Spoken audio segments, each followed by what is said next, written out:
Welcome to Farm Charm Chic. I'm Emily. In today's episode, I have all things pumpkin for you. I have DIYs that use different types of pumpkins, and I'm also creating several different types of pumpkins. So hopefully this gives you all of that fall inspiration that you're looking for. Sit back and enjoy this pumpkin mega video. If you like crafting, DIYs, dupes, hacks, thrift flips, or just creating in general, I would love if you would consider subscribing. If you do like any of today's projects, remember to hit that thumbs up, but let's go make some DIYs. I am so excited to show you this project because it is so fun and simple and it turns out so cute. So I'm just showing you that I took some paint sticks and I just cut them down to size. You could easily use some craft sticks or the jumbo craft sticks if you would like.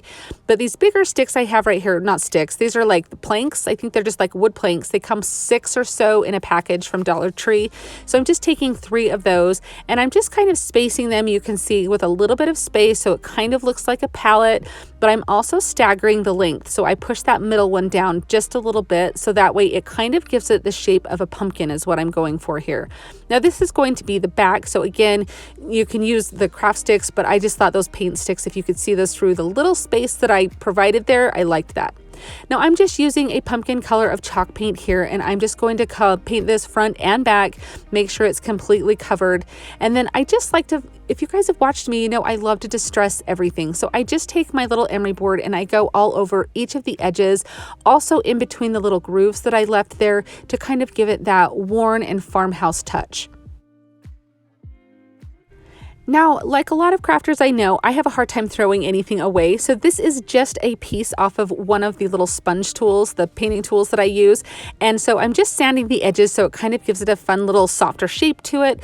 And then I'm just going to paint this with just some green moss colored chalk paint. And this is just going to be the cute little stem to my pumpkin. So I just go ahead and paint this and then I distress it a little bit. And then I'm just going to use some hot glue and then I'm just going to glue that on. And I put my glue down and I kind of then space my pumpkin to make sure that none of the glue is showing up over the edge or anything and that it's a good height to the pumpkin there. So now comes the fun part of embellishing this. So I'm just taking a leaf off of one of the Dollar Tree picks that I had from fall. You use any kind of leaf or anything, even some like a fabric leaf would be really cute. And I'm just gluing that on with some hot glue and just kind of softens the look of it. And I'll just take a little extra glue here, glue down any parts that are sticking up kind of how I don't want them. And then I thought it would be really cute to use some Spanish moss. So I'm just putting a little bit of glue onto the top of the pumpkin. And then you can see here, I'm just putting a little bit of glue on the back. And I'll use my little silicone tool here just to push that down. And then I have this cute little pipberry that I got this at Hobby Lobby, but I have seen some at Dollar Tree. So if you can get some there, definitely do that. And I just kind of wrap it around like my brush to give it a little curly Q type of style to it. And I just wrap it on that little stem there, and I thought that just kind of was cute, acted like a little pumpkin vine or something, just a cute little embellishment on there. I love having projects like this and getting to use your creativity to kind of embellish and decorate them. Now I'm just taking some raffia and I'm just going to tie this in a knot around that little stem, and I left it long because I wanted to kind of see how much I needed to cut off. So after I get that tied off, I just kind of eyeball it and do my best judge on like where I want to cut it. And then you can kind of crinkle this with your fingers or to anything you want to do to give it a little bit more of a farmhouse look. But I just take the extra pieces that I have and tie just like a little shoestring, like a loop bow there, and tie a little piece around it. To me, this is the easiest way to tie raffia rather than to actually try and tie the bow. And then I'm just using some hot glue to glue that right over the knot that I tied before.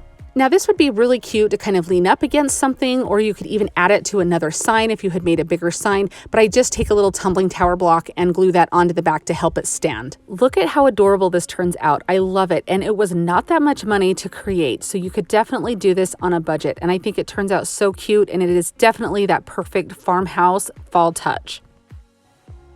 Hiding in my stash, I found this Easter tag sign from Dollar Tree. I'm just going to take my emery board and file off as much glitter as I can. I then will take some of this brown craft paper and I will cut it to size, and then in order to make this fit the best that I can, I'm just going to lay it on my sign and I will run my finger over the edge of the sign to indent that shape of the sign into the paper, so when I go cut it with my scissors I can get the closest shape that I can. To adhere this to the sign, I'm going to use just some trusty old glue stick and some hot glue. I'm going to do this for a couple of reasons. First and foremost is there is a lot of glitter that is on this sign, and this will contain any that is left. We all know how much Dollar Tree loves their glitter. I swear they must own stock in a glitter company or something because they use a lot of glitter. So it will contain that. And the next is it's just obviously going to cover the design that is there up. It takes less paint and it is going to make it look a little bit more high end, kind of take it to the next level.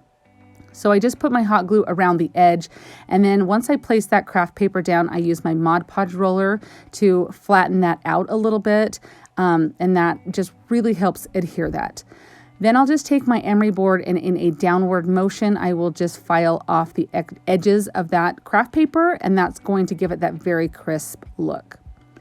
On the top and the bottom of the sign, I am going to put this cute little pumpkin craft paper that I did get from Hobby Lobby, and I'm using my ruler to get as straight of line as I can, and then to keep that straight line, I will just use the edge of the paper. You can kind of see how I'm doing that there. And then the same thing, I will just rub my finger over the edge of the sign to indent that, and I will go in with my scissors and cut it as close as I can.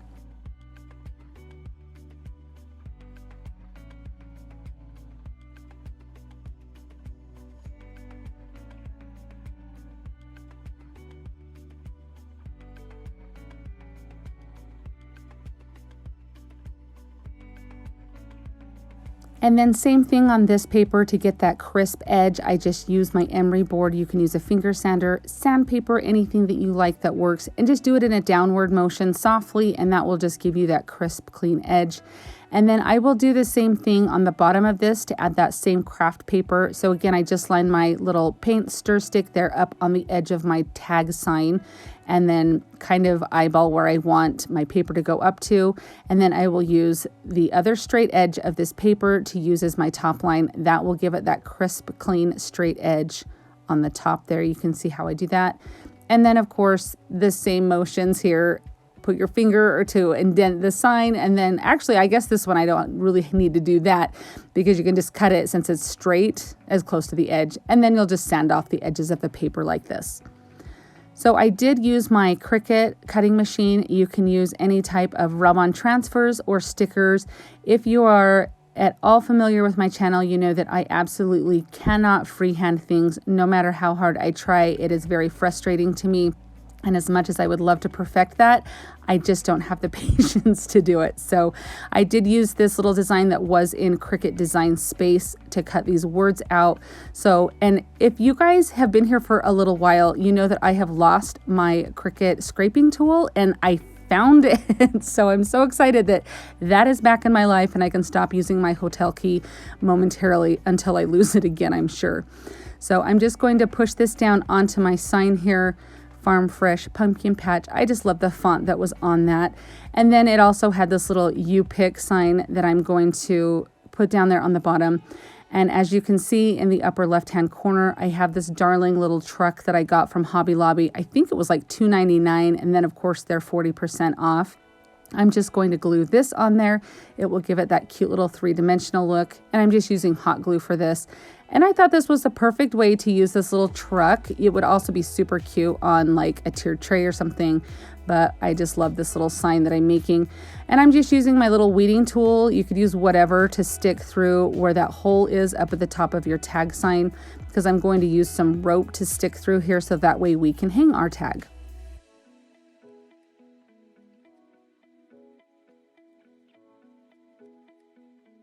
So any kind of twine or string or whatever you have that you want to use to do this with will work. I just unraveled some Dollar Tree rope and tied a knot into the end of one of the little strands, and then I just stuck it through as you saw there. And then on the knot portion, I just put a little bit of hot glue under that. That's going to make that knot so it doesn't slip up at all. You never see it, and it'll stay secure. And then just do some Mod Podge. You probably maybe want to do that before you glue your truck on, but I kind of forgot. But what do you guys think of this? I'm just smitten with this. I think it's absolutely darling. This DIY actually is like a couple DIYs all put together in one segment here. So I hope you guys enjoy this. I have these peat pots. I bought them at like the nursery section of my home improvement store, and they're just filled with a little bit of plaster of Paris mixed with water to give them that stability on the bottom. And it took about 24 hours for these to dry, so keep that in mind. But anything in the bottom of them, some marbles, anything is going to work. You just want some stability. Now we have this beautiful collection of fall napkins here, and so I'm just going to kind of use what feels good to me as I go along with this project. But I'm just showing you that you do want to separate the different layers of the napkins so you're working with a single layer. Now using a paintbrush and some water, I'm just going to use this to cut out these designs. You could use scissors, but I like the natural organic edge that you get from doing it this way, because as you see, when you add a little bit of water there or moisture, it lets you tear the napkin, and it tears so easily. It is delicate, but you still can get a really nice clean edge to it. And by clean, I just mean that it's not going to tear in wonky ways, and you get a natural edge which blends in beautifully with your decoupage. So I'm using some Mod Podge, and I'm just going to put this on the edge of the pot. I love this plaid trim on the bottom of the napkin, and I thought this would look so cute circling the top portion of this pot. So I just put a little bit of Mod Podge down. Now it doesn't matter if you use a satin finish, a matte finish, a glossy finish, and whichever one you've got is going to work, so don't really get hung up too much on that.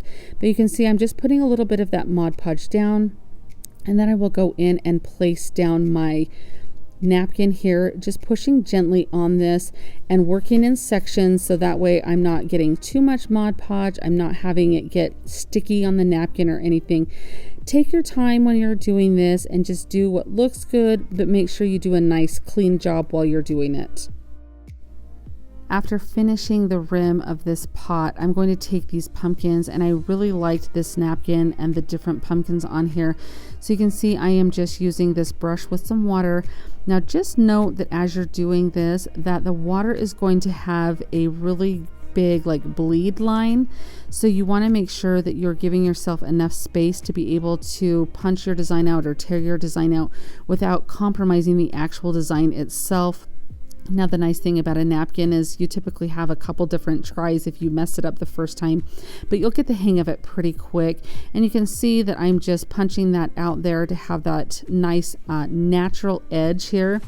And on this, I put some Mod Podge on the back of it first, so that way I could kind of hold my pot and get it placed on there. And then you'll see how I end up using the Mod Podge on the edges. But I just gently push down with my finger. And this is just so you can get a good bond between the napkin and your pot that you're using. And you just want to be delicate because you are working with napkins. They can tear very easily. But the nice thing is they also go back together very easily, and you don't typically notice if you have a tear or rip. So don't get too overly concerned about that. So I'm just putting a little bit of Mod Podge on the edge. You can see I'll just lift up my edge there, being very careful not to tear this. Get that Mod Podge adhesion underneath it, and then I go over the top, the whole top of the design. So once you can either do this in sections as you place your napkins down, or all over at the end, but you will want to put a nice coat of Mod Podge all over the edge of this, or the outside of this. Now on this bigger pot, I thought I would kind of brighten it up a little bit with a little bit of chalk paint, just with a chip brush here, going over haphazardly, no rhyme or reason to this, just kind of brightening it up, looking like it's aged here. You don't really see too much of it underneath, but enough that it was kind of fun to do this process. So that's up to you, just showing you a different technique there. So now I'm just centering. This is a larger design, which I loved using on this larger pot. But when you get to the bottom here, because it's a little bit too long for the pot, you can see I just run that water along the edge and it tears right off. So that way you can either fold the remainder of it underneath the pot, or you can just have it go right to the edge and have it stop. It's not going to make too much of a difference either way. You'll just want to make sure again that you go in with some Mod Podge and Mod Podge that edge, so you're not going to have it lifting up at all. And then just make sure that you go over the entire design with the Mod Podge. Again, you can do this either in each napkin section that you do, or all over at the end, whatever you do. Just make sure that you do that step. Now I have these cute little tags that I think I picked up. I think these came from Hobby Lobby. You could make your own. You totally skip that step if you want, but I'll show you what I do with those tags. Now I'm just putting some sacks that I had from the craft store down in this pot to give a little bit of volume there. So it's a great way to use those bags if you have them left over, because you want to be able to build up the inside of your pot. And I didn't want to have to waste styrofoam or anything like that. So I just put a liberal amount of hot glue and then some Spanish moss. That's going to give you your base to your pot. And then I have 3 pumpkins for this particular topiary that I'm doing here for my pumpkin stack. All different sizes, going from the largest to the smallest, and you can match different colors, different sizes, different shapes. It's so fun to be able to do DIYs like this. Now in between each layer, I'm going to put a little bit of Spanish moss. I really love the look of Spanish moss with the pumpkins. It kind of gives like that pumpkin vine vibe. I love the color of the Spanish moss. It has a really that brownish look, almost like a fall look that you get. I just really think that it complements the pumpkins really well. Plus it adds a nice layer of texture and a little bit kind of softens the look, if you will. So between each layer, just a little bit. You don't have to go overboard. You can put as little or as much as you like. And then I'm just using some hot glue.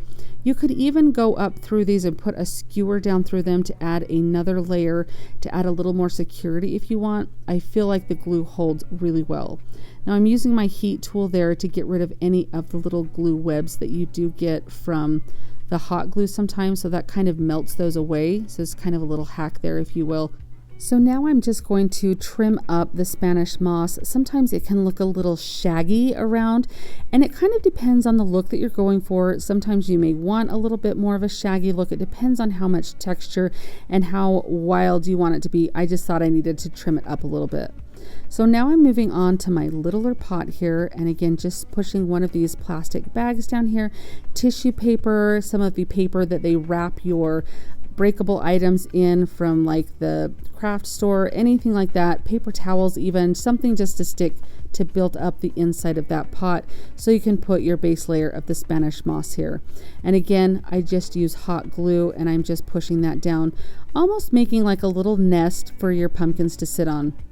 Now I'm doing my smaller pumpkin stack with just 2 pumpkins. I thought that 3 looked a little bit big for this particular size of pot, and I like the variation if you're going to stack them together or display them together, that one has 3 and one has 2. I think they complement each other really nicely. So now just putting a very liberal amount of hot glue. I am just going to set that right in the middle of our nest that we made with the Spanish moss and just hold that down until it gets a firm grip there. And then I do go around the edge here. You can see just putting a little bit more hot glue for a little bit of extra security in there. On this one, I do the same thing with the Spanish moss. I just put some hot glue on the top of the pumpkin and place a little bit of that down, just a little bit, just enough to add a little variation between each layer. And then I will take my smaller pumpkin and go ahead and put some hot glue on that. And then I just place that down on top of that Spanish moss and the other pumpkin. And that's all it is to get these to stick together and have a cute little pumpkin stack. Easy peasy. Now these cute little tags, I thought this would be fun. It's kind of like a burlap material and it would be cute just tying it on as is, but I wanted to have it look a little primitive. So I took some antiquing wax on a baby wipe and rubbed it all over. You could also soak it like in coffee or tea. You could even put a little bit, like spray it with some Mod Podge and some cinnamon on there. Any way that you would want to age this would be great. The cinnamon would really smell really good. I've even seen people use like pumpkin pie spice when they've done these to have a little scent go with it, and I'm sure it smells delightful.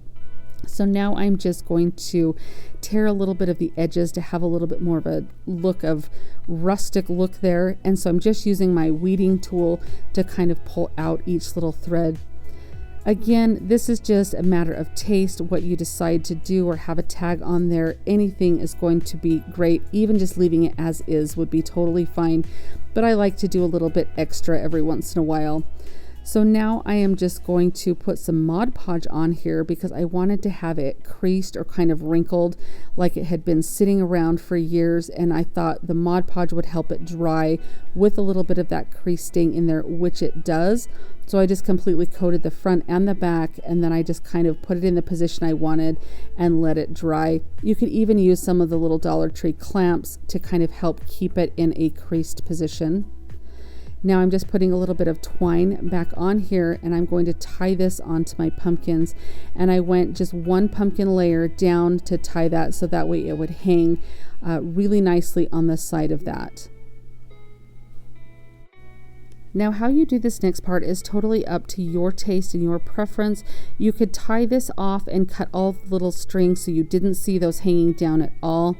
I chose to leave the tails long and make a finger bow by wrapping some twine around my finger several times, maybe 8 to 10 times, and then just tying that in the middle with another piece of twine to make a nice sized finger bow there.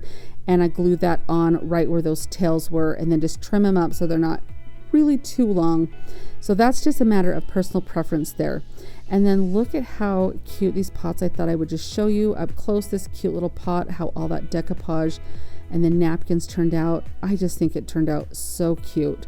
Now on this one for the tag, I felt like it needed to stick up a little bit more, so I put a little glue underneath it so that way I could kind of control how it fell on the pumpkin stack, so that way it would pop up a little bit more. I feel like this project was a little lengthy, but I think these turned out absolutely beautiful. It was worth it. I just love a good pumpkin stack, and I feel like having that custom pot that I did with the napkin and the decoupage on those, I just think that really sets these apart. And how fun are those? Now, if you didn't have pumpkins to do in a stack, you could easily do even just one pumpkin on these pots or anything else. I just think having those cute pots gives you such a good base to start with. What do you guys think of these? Let me know down in the comments. I love picking up these different blocks at Dollar Tree. They come out every season with a few different designs of these, and I'll pick them up 2 or 3 at a time and have them for different projects. Now this is just a piece that I had used prior just in my stash, and it's about 5 inches. The measurement really doesn't matter too much. You just do what's going to fit your pieces that you're using, and I'll show you kind of what I mean in a moment here. Now the paint that I'm using is just some chalk paint, and I'm doing a very messy coat on here. I did just use some water, like a spray bottle of water, and a putty knife to scrape off the original design from Dollar Tree, so that's how you would get that off. Now I'm just taking some scrapbook paper here. This one came from Hobby Lobby, I believe last year or the year before. They have very similar designs from year to year, so just get what matches your decor.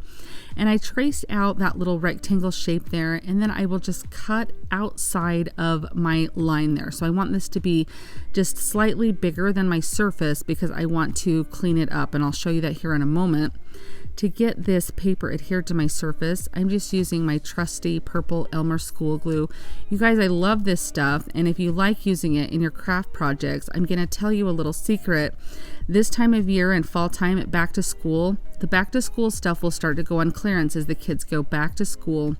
And I swear they always have, at least at my Walmarts, they always have a ton of this glue, and they mark it down super cheap, like 25 cents for one of those big things that's normally like $2.50 or something. So watch for that because it's a great deal. I buy it in bulk, and I totally stock up on it this time of year when it's back to school.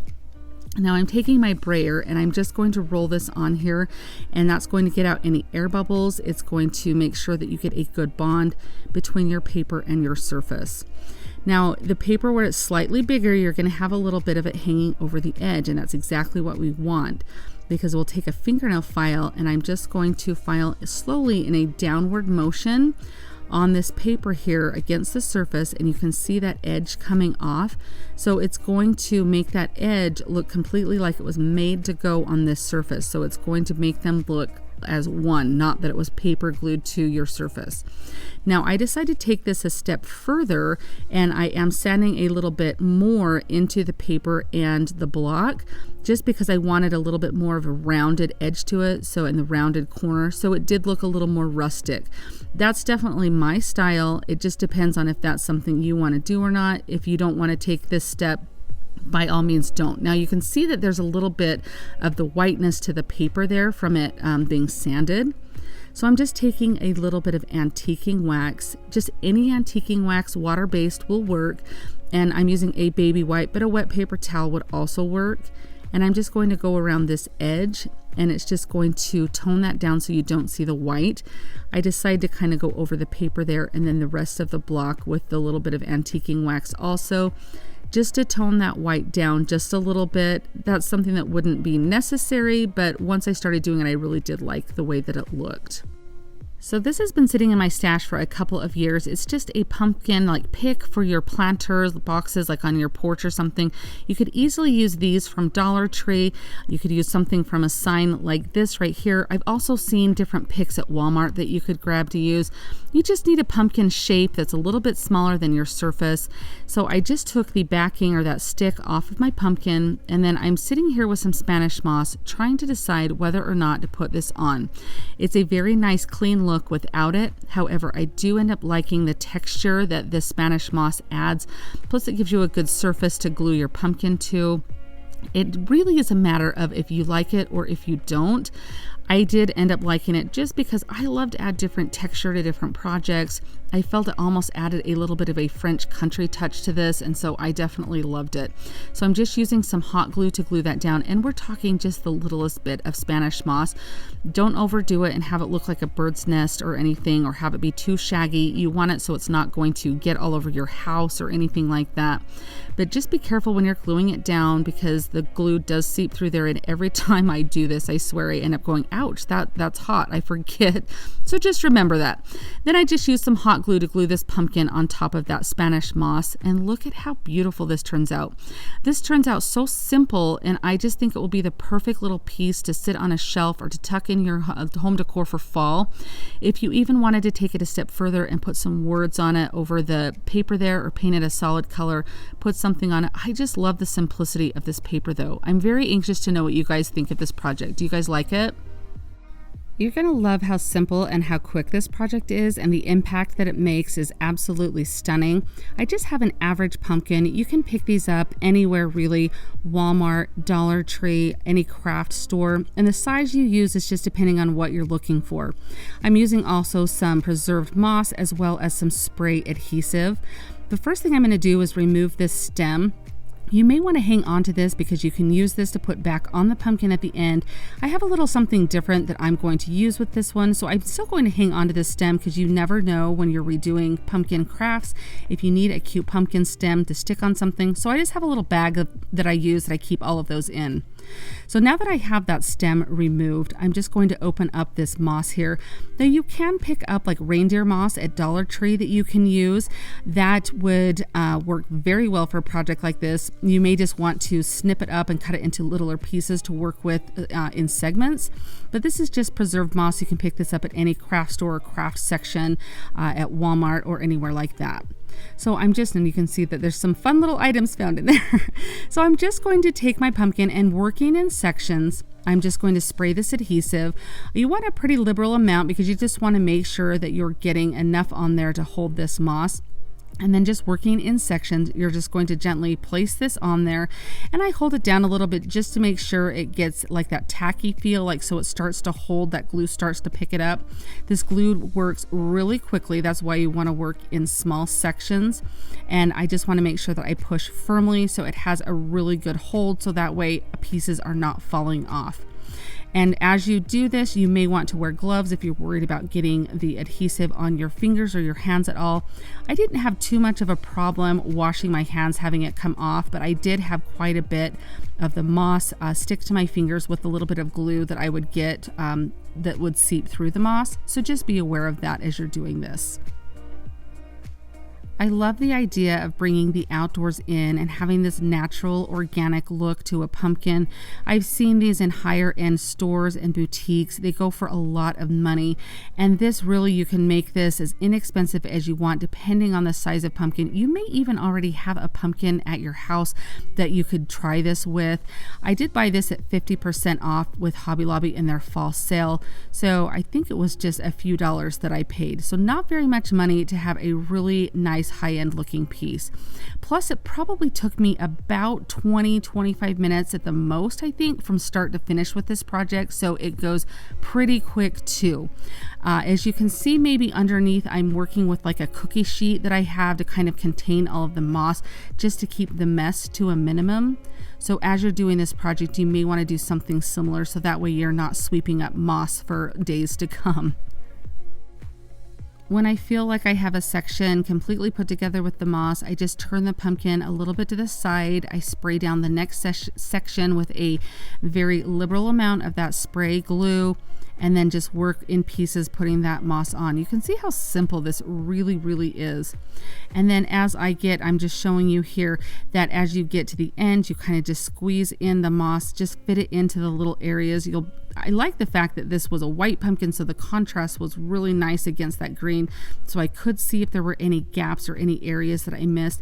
You would just go back if there was a spot that you're noticing that you missed and spray it with the adhesive pretty good, and then just stick some more moss on there, layering it on top of the other. I cover the entire pumpkin, including the top and the bottom. You could possibly leave a little bit of the bottom if you want this to sit very flat. I don't really have a problem with it not sitting flat, but that is an option if you kind of, depending on what your surface you're going to set this on, that you wouldn't have to do the very ring around the bottom there. You could leave that open, but I just went ahead and filled everything in completely. After you feel like you've got all of your pumpkin covered, do just spin it around, check for any holes or any areas there, and this is how it looks when I'm layering all of that on. Once I'm done, I spray the complete exterior of this pumpkin with the glue. This is going to hold the moss in place so you have minimal shedding from this pumpkin here. I've also heard of using hairspray to possibly do this, so keep that in mind. I did just, once I sprayed that glue, I rolled up all the little extra pieces of the moss that were there, and then I went ahead and sprayed it again just to make sure that I had another layer of glue on the outside to keep all of that moss on the pumpkin and not on my floor. Now I have this stick, I picked this up at my farm. I thought this would be a really fun type of stem for the pumpkin. Since it is styrofoam in the middle, it took just a little bit of finagling for me to get that stem in there and push it in really good. And then to kind of create a little bit more of a fun organic look around the stem so it didn't look so harsh moving from that grass to the stem, I used some Spanish moss around this. You could glue this down. It sticks very well. It adheres kind of to the texture of the moss. So as I put that in and got my stem all straightened up, I realized I probably didn't need to glue that down, but you definitely could. And I'm just spinning it around to make sure that everything looks really good. I'm really pleased with how this turned out. You'll have to let me know in the comments if you like seeing these different variations of pumpkins. I think it is so fun to come up with different textures and unconventional and unique ideas to bring different types of pumpkins into your decor. And I think this would be a great addition or element to your fall decor. What do you guys think of this one? I'm truly loving it. This is one of those projects that I really didn't know the direction it was going to take. I just kind of went with it as I was going along. But I did want to use one of these little grapevine wreaths. Now this is a 2-pack, and you can use any size, but you can also see down there I have some different, like that little snake from Dollar Tree would be really cute to do this with if you don't happen to have one of these grapevine wreaths. Now I was very carefully taking off the extra grapevine they used to wrap these together so I can use them in another project or use them like as pumpkin vines or something. I just thought that they were really cute, and I always just hang on to stuff like that in a little bag that I can always use for different embellishments. Now I took this pressed tin, it's faux pressed tin from Dollar Tree, and I love this stuff. And I just kind of cut it into the same shape as the wreath there because I'm going to be gluing the wreath on the top of it. I'm going to make a cute little pumpkin out of this, and so I just wanted to make sure that you couldn't see that from behind around the edge, just only in the center of the wreath. Now I'm going to paint this with some pumpkin Waverly chalk paint. I takes like 2 or 3 coats. I believe I did 3 on here, and I did a coat or 2 on the back. Just if you were to see it from the back, you would see the orange color rather than the stark white. So that's up to you if you paint the back of your projects. It's kind of a matter of personal preference, or if you're going to sell them, it always makes them look a little bit more high-end. So I'm just showing you here because every once in a while you have someone say, you never paint the back of your projects. I'm just showing you that sometimes I do, sometimes I don't, but here today I did. So now I'm taking some white paint on one of these little chip brushes from Dollar Tree from their craft section. And I'm very lightly, you saw I wiped it off on my paper there. You don't want a whole bunch on your brush because you just want to go over that raised surface of this design to make it really pop. So that's what gives it a look of authenticity. You can really see like that tin, like it's been a piece of tin that you have aged or that has been around a long time, and then you have come back and repurposed it with a craft. So it's kind of fun to see the magic happen with that. Now I'm using some Beacon's glue here instead of some hot glue. Hot glue would work just fine. I just didn't really want to melt the tin. It's not really tin. I keep calling it tin, but you guys know what I mean. This faux tin. I didn't want the hot glue to melt it, so I thought I would give this glue a try. So I will just place this down on here and hold it. You can even use some of those little clamps from Dollar Tree, which ultimately is what I did just to let that glue set a little bit. Or you could just set it like this, walk away for a couple of minutes and let that completely dry. So I'm just showing you the kind of glue that I used here. So if you want to take a screenshot here of that, you can. Just pick it up at any craft store on Amazon. It works really well for doing projects like this. So now I'm just using it to glue on, and hot glue would work for this too, but I'm just using it on this little stem. This was just a stick that I found down at our farm when I was collecting sticks for all sorts of projects. So I just have a little baggie of those, just picked one out. So just head out into your yard, see what you've got, use for a cute little stem. But it looks cute like this, but I really feel that we need to soften that look between the wreath and the stem. So I'm using some Spanish moss. I'll just put a little bit of glue on there. I just use hot glue around the edge of this to put that on, so that way it kind of softens that look. Now I'm just taking some pipberry and wrapping it around a pencil to get a corkscrew shape to it. I love using pipberry. You guys know if you see me do pumpkins, I feel like I use this all the time in the pumpkins because it looks so cute and it really does bring that element of the pumpkin vines into it, that you get kind of that curly shape of the vines there. So it's really fun to add that in. So I typically always put it on my pumpkins just because I feel like it really adds that different element of cuteness to it. So again, totally optional. I just use some of this Beacon's glue down sitting in my Spanish moss, and then I just press this in and hold it until it sets. Doesn't take long for that glue to take hold of that, so it dries pretty quick on there. And then you can kind of bend your corkscrews in whatever shape or how long or short you want them. You can kind of pull out to be a little less curly if you want. And then I'm using some lamb's ear. I really do love the lamb's ear look with the pumpkins, that orange color, because I feel like that gray green color and the orange really complement each other well. I do want to point out that I know this is not what pumpkin leaves look like, but I do just like the colors together. So use what you've got in your stash. Use some leaves from Dollar Tree, some fall leaves. Leave the leaves off. Make it your own. It's going to be cute no matter what you do to it. I did just add a little touch more of the Spanish moss at the base of those leaves, so it kind of hides those little stems there and adds a little bit of a layered look to it, which I think were really cute. But overall, I'm loving how this pumpkin turned out. I'm just showing you what the back looks like from there. You could put a little hanger on there if you wanted, so that way you could hang it somewhere. But as a little shelf sitter, I think this turns out darling. You're gonna have to let me know what you guys think of this. Do you like the projects using this pressed tin from Dollar Tree? Are you guys able to find it at your Dollar Tree? I feel like mine has really had a lot of it in stock lately, and I just love the element that it gives, that texture, and it's so fun to paint and have this two-tone look to it. What do you guys think of this project? Let me know down in the comments. I love how this Dollar Tree fall DIY turns out. So I'm just taking a couple of these little block signs from Dollar Tree. They're different sizes. I thought the staggering size was really cute.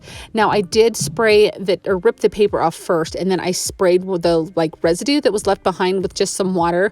And then I'm going in with a baby wipe and a little putty knife here just to scrape that off, so that way I can paint these the color that I want and not have any of that paper residue or glue or anything left behind.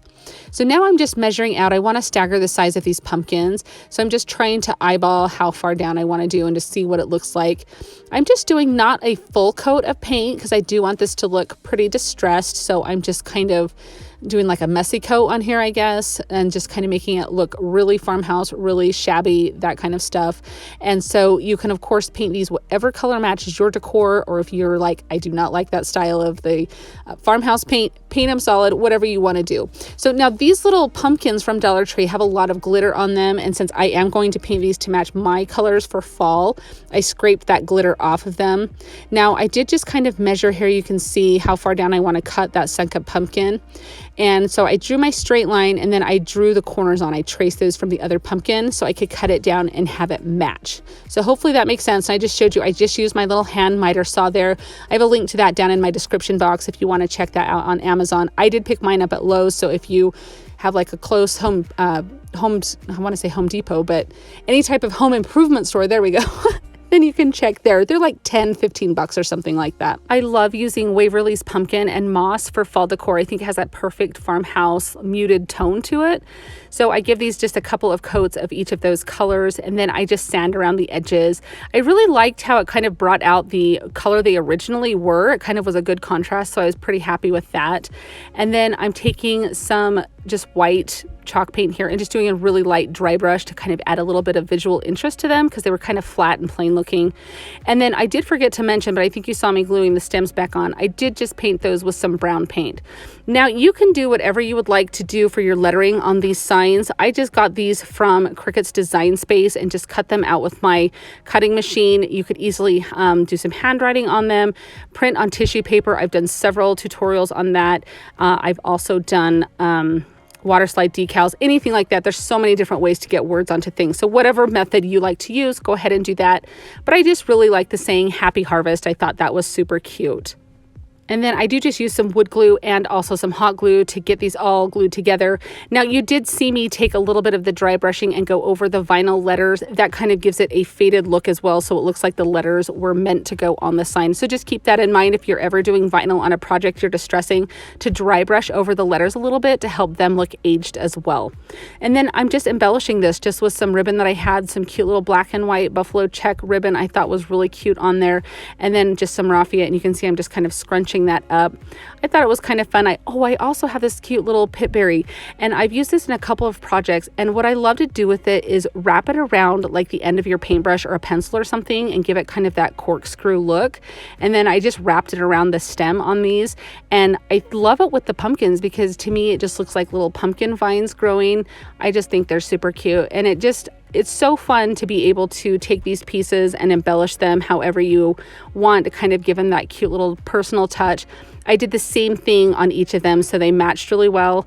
Then I just glue them together and glue them onto the cute little sign. I absolutely love how this turns out. To me, it looks so high end. It looks like something you would truly buy at a store or at a boutique or out of like a catalog or something. I just think it turned out so cute. It is so fun. It's perfect for fall, and it's something you definitely could leave up the whole season.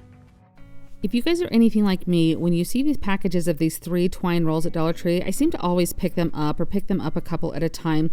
I think they're found over close in the automotive section at my Dollar Tree, but anyhow, I have several packages of them. So I thought it would be fun to kind of take them and make a unique spin on a pumpkin here. So I just take 5 of the rolls. You'll have 6 in 2 packages, but you'll just leave 1 to use for crafting projects. I take 5 of them, and I'm just trying to see what I want to use for my pumpkin stem. I originally thought a spindle would be really cute, and if I had a thicker wood spindle, I think that's what I probably would use. Instead I end up using a little finial that works really cute. I'll show you what that looks like. But anyhow, be creative what you use for your stem. You could even use a stem off of another pumpkin you might have taken off for a different project. I take some thicker twine. I get this twine at Walmart. It's quite thick, not quite like rope, but thicker than just crafting twine, your normal crafting twine. I wrap it around about 3 times and then just tie it off in a little bow. If you don't want the bow, just tie it in a knot and cut off all of the little ends and everything so that way you don't have the bow there.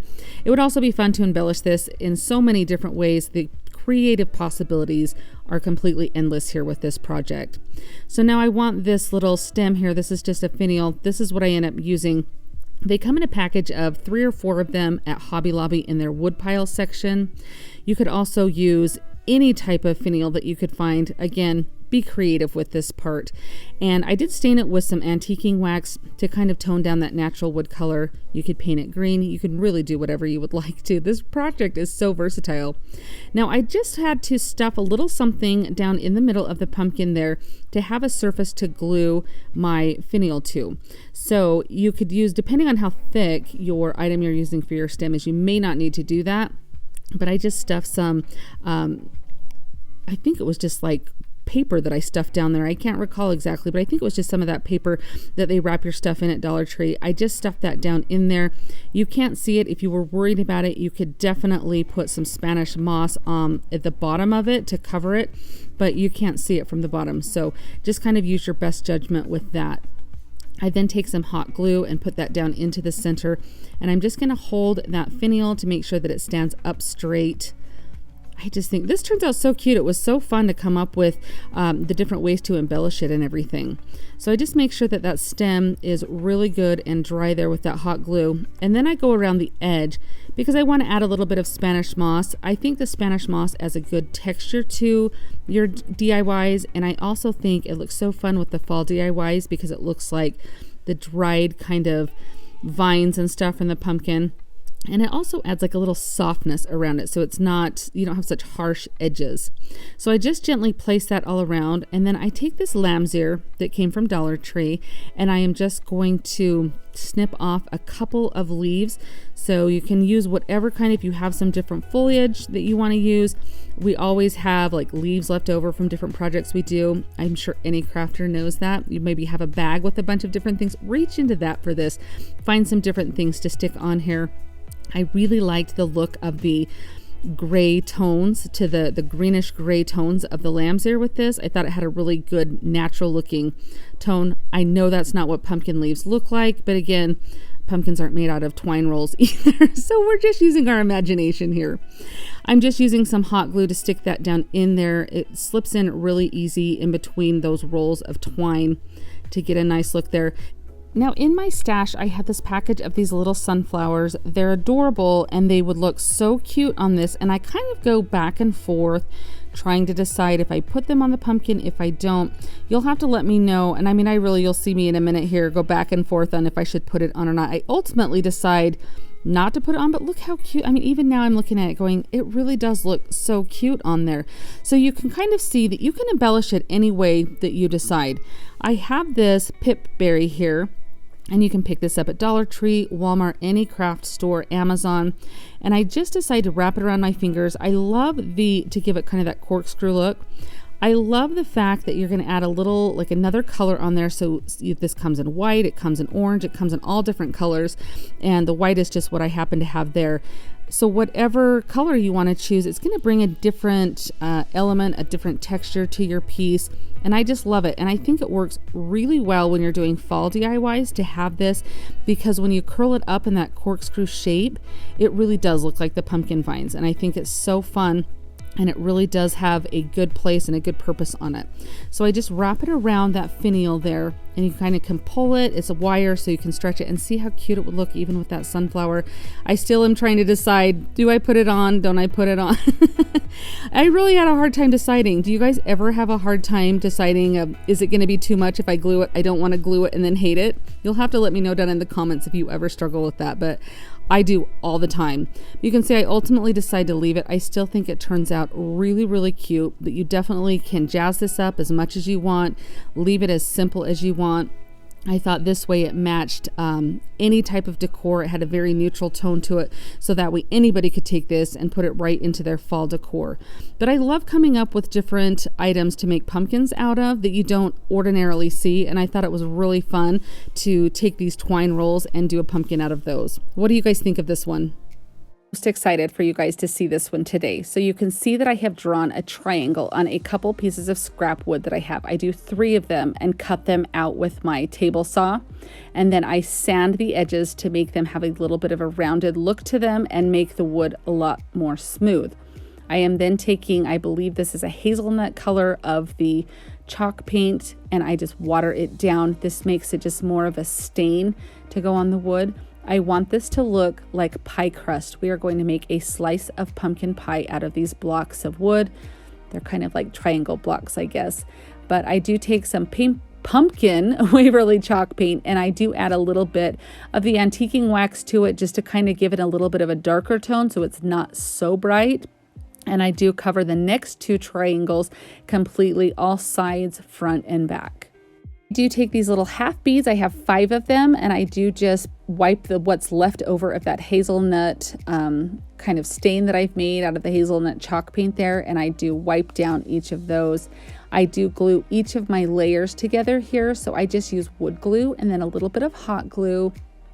And then my first layer goes on really well. So I lay that on, and then I do lay it on my table to push it down, make sure it's all level on that front layer that everybody's gonna see. On this next layer, it kind of doesn't adhere as well in the beginning. It kind of, I don't know if there's just some uneven spots or what it was, but when I go to push this down, it doesn't want to kind of push towards the other one, if that makes sense. You kind of can see there's a little bit of a gap there. So I do get out my wood clamps there and clamp it together. And then I do just take these little half beads and glue them on for a little bit of pie crust embellishment here.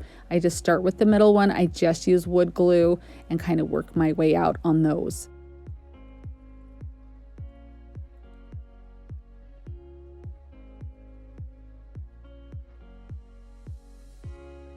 I have this little burlap flower from the wedding section at Hobby Lobby, so I'm just going to glue that on, and as I do, I totally drop it.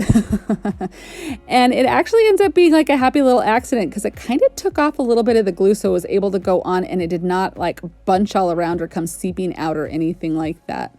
I take just a little bit of burlap ribbon and kind of fold it over here kind of roughly, if you will. I'm not really sure what technique you would call this, but I do just glue it onto the back.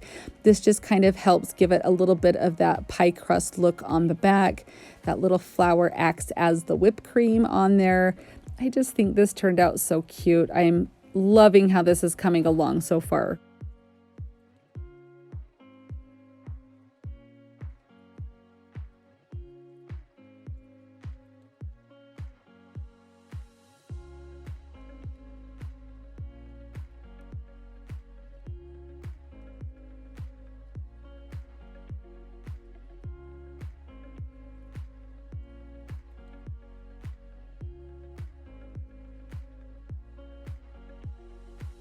This part would be completely optional, but I did use my Cricut and cut out the words fresh pumpkin pie, and I did just put that on each of the little layers there. I thought that that kind of turned out so cute, kind of a little take on the little books or crates that you see. I think this turned out so cute. I absolutely love this. As one of my most favorite pieces. I got this little miniature dough bowl from Vintage Market Days, but I have seen them on Amazon. I'll try to leave a link below, but I like my sugar mold that I do. You guys have seen in other videos. I kind of like to change things out with my dough bowls to kind of make different things for different seasons. So I'm just going to make a little floral arrangement, almost like a little mini centerpiece with this. So I'm just taking some floral foam. You can just use regular styrofoam too, and I'm just gluing it together so it fits in. Now I'm not going to glue this in super well to my dough bowl because I want to be able to take it out and reuse it for different seasons. So that's why I end up taking the styrofoam out and kind of doing everything. I just have it placed in there right now so I can kind of get an idea of how big I want this to be.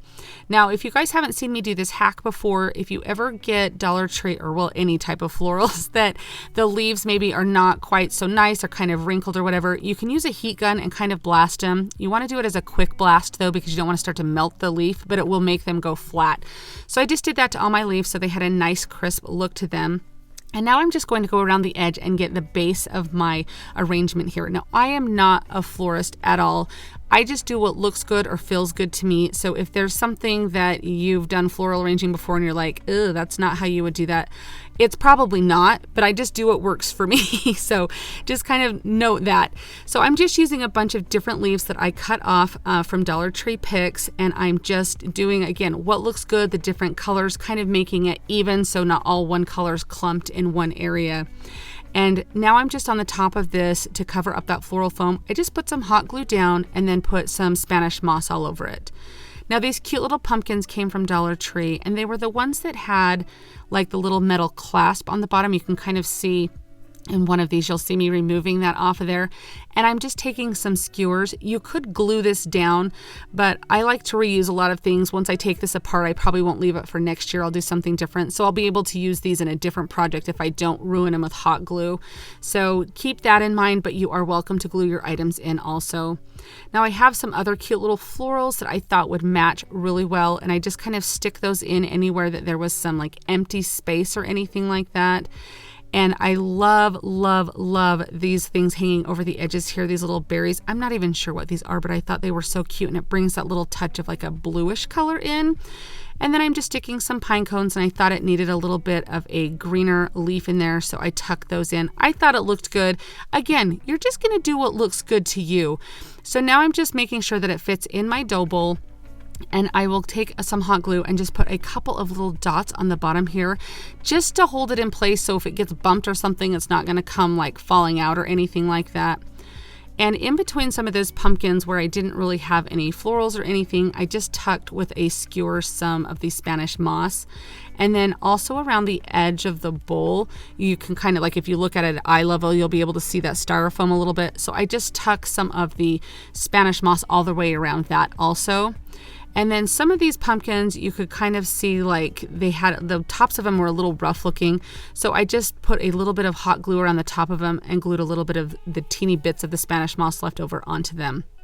All in all, I think this turns out so cute. It will be a beautiful small little centerpiece. It would be perfect for like a coffee table, especially like so it doesn't block your view to the TV or something. I love how this turns out. This DIY ends up being so cute in the end. I absolutely love it, and you can create it with all items from Dollar Tree. I am taking this little shadow box and I am removing the three-dimensional portion of it. Then I'm going to take some black paint and just completely paint the frame. You of course can leave the frame or paint it, do whatever colors you would like, but I'm going to be placing some scrapbook paper over the back portion of this shadow box, so I don't need to tape anything off. I can just go ahead and paint all around like such.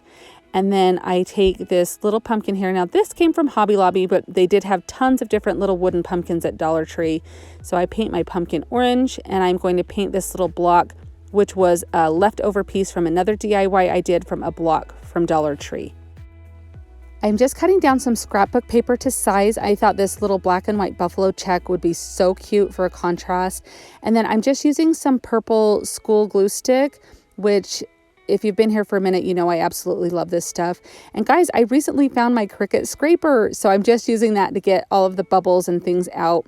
I'm just going to touch up my pumpkin, give it a little green stem there, and then I used my Cricut to cut out a jack-o'-lantern face. You could easily use a Sharpie to do this, but of course I don't freehand anything because I just do not have a talent for it. So I also cut out Happy Halloween, and I'm just going to take each of these and I'm going to glue them into the shadow box. And so this first block here that I'm gluing down, I don't need to raise it up any because it is, and whoops, I almost glued it upside down, but it is very thick and so it pops out well.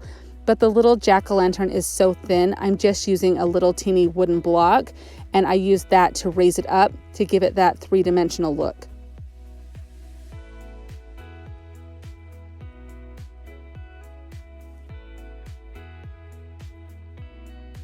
I think the colors of this turned out so cute, and I love that buffalo check paper in there.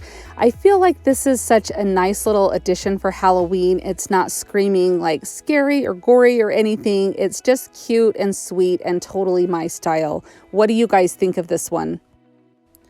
So for this project, I'm taking some painter sticks and I am measuring them out for how long I want to cut them. So I'm making some kind of like crate pumpkins, and you can see that I have like 4 sticks in some, 5 sticks in some, just kind of depends on the size I want my pumpkin. But you can cut it down with a miter saw. Somebody pointed out to me that this is a miter saw, which I thought since it fit on my table that I just called it a table saw, but it is a miter saw. But you can use a hand one or an electric one, power tool, whatever you've got. And I'm just going to put a little popsicle stick in between each of these to create that little crate type of look. And then I just take another little piece that I have cut down and put that on the back to make a little palette. You could probably even use just palette signs from Dollar Tree, but I wanted these different sizes. So now I'm going to measure around each of them because I want to make it a box. So I am going to cut the little sizes on my painter sticks down to match the size on the box. And by taping these sticks together, they cut super fast and super easy. So that was kind of a good idea to do that. So try that if you're cutting lots of painter sticks together. So I'm just going to super glue the sides onto all of these little boxes here. They just look like little, I guess, palette crates or palette, I don't even know, but I just thought they looked really cute and thought it was such a fun idea and the three-dimensional look to them. So I'm going to paint them in the three colors that I have been using most of the season, and that is the moss, pumpkin, and plaster. Actually, I don't think I used plaster now that I say that. It's the pumpkin and the moss in Waverly chalk paint, and then I think I use mineral on this pumpkin right here. So I absolutely think that that color matches so well. I take a little detail brush to go in between to make sure that I get all that little spaces, and also in the corners like on the back and stuff, you'll just need a little detail brush. Spray paint would probably work great too if you wanted to do that. Sometimes you just don't have, like orange spray paint on hand. So if you do, then great. And you can do them whatever colors would match your decor also. So this is just a little handle off of a little sponge brush. And I thought it would work perfect for the stems. The Dollar Tree handles are a little bit bigger than like ones you get on Amazon or Hobby Lobby. So I was just showing you the size difference there. So I just cut a couple of them in half. So I have 3 stems for my pumpkins. And I'm just using a little bit of sandpaper. I use a nail file to kind of soften those edges so they're not so sharp where you cut them. And I'm going to do 2 green stems and then 1 stem with my antique Waverly wax.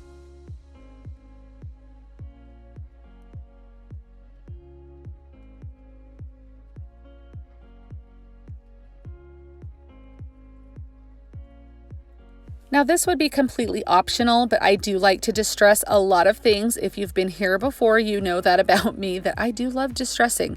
So I just go through with my little emery board and just kind of especially go over like the edges and things. And then I also take a little bit of antiquing wax and kind of just make these have a little bit of weathered look to them. So I go around all of the edges, concentrating kind of on the corners and on the slats in between. My orange one, I went a little heavy with the antiquing wax because I liked the contrast with that color. So again, this step is completely optional, but I really do like the way that it looks. Using a combination of wood glue and hot glue for that short-term, long-term hold, I glue on all 3 of the stems onto the pumpkin. So the handle that I used for this smaller pumpkin was one of the thinner handles, so it's a little bit slimmer, I guess you would say, on the handle. On the pumpkin stem. And so here I'm gluing my last one on.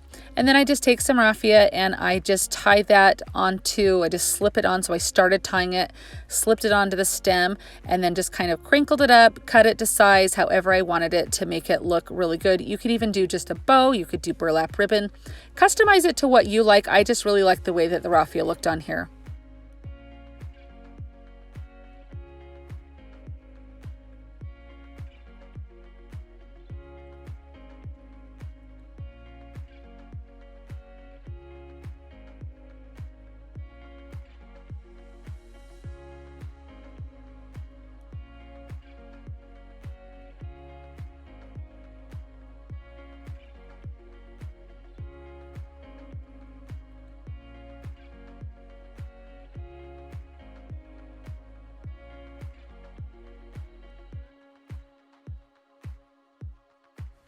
Here are my palette, crate, whatever you want to call them, pumpkins. I love how these turned out. And if you notice, I did one of them with the slats going sideways, where the other 2, the slats are going up. I just like the contrast of that.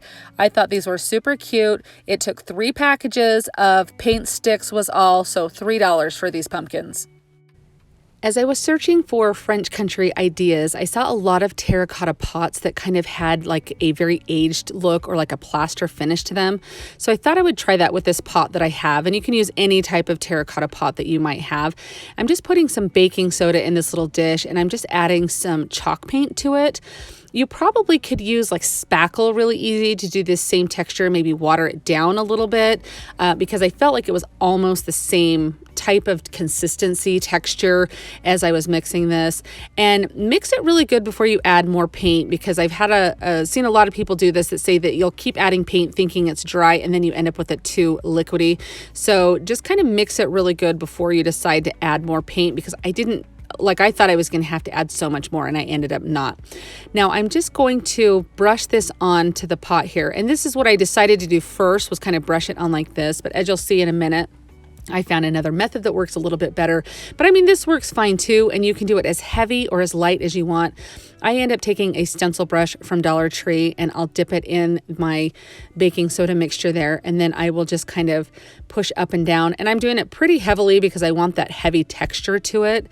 And then I just want some of the terracotta to show, and I could have left more. It just kind of is a matter of personal preference. This was the first time I tried this particular technique. And so, like I said, I think I got a little heavy, but I do like how it turns out. And it was kind of fun to do too. So now I just have a couple of pumpkins. I used this pumpkin in a lot of my displays last year. And then I bought this one at Hobby Lobby. I think Dollar Tree has them too. It ended up being like $1. And then I'm just going to make a little topiary out of these. So I'm just taking some styrofoam here and I'm just using my putty knife to cut off the edges. And then I will just kind of squish or push that styrofoam down into my little terracotta pot here. This particular pumpkin did come from Hobby Lobby. I have seen them there this year. Like I said, I used it in a few displays last year and I thought it would be perfect for this, but I loved the greenery that it had. So if you're using one that you have on hand or you're using one from Dollar Tree, you might want to add some greenery around the bottom because that really does soften it. So I stick it in that styrofoam and then I'm just using a wooden dowel. And I'm just using that to get the pumpkins through. Now this particular one I turned upside down to kind of push it through first because I just wanted to have control of where the hole was going. And it has like that around the styrofoam of the pumpkin is like, I don't even know what it is, like a film or something. So I just wanted to puncture that with some control. So that's why I did it that way. So now I just want to go in between each of these layers of the pumpkin and add some embellishing. So along the bottom, I'm just using some Spanish moss and I'm just sparingly putting this in. So I'll just kind of look where it seems a little bit bare. I'll add a little glue and then I just kind of will push that moss in. And then I have these little picks of hydrangeas and I thought this golden color looked so beautiful. I kind of love the muted tones that this ends up having. So you could totally go with what your personality is on this and do it as colorful as you want, as muted as you want. You wouldn't even have to use the flowers. You could just do greenery. I thought like if you like that look of like the feathers that you see in some of the fall arrangements, that would look really cute kind of between the layers.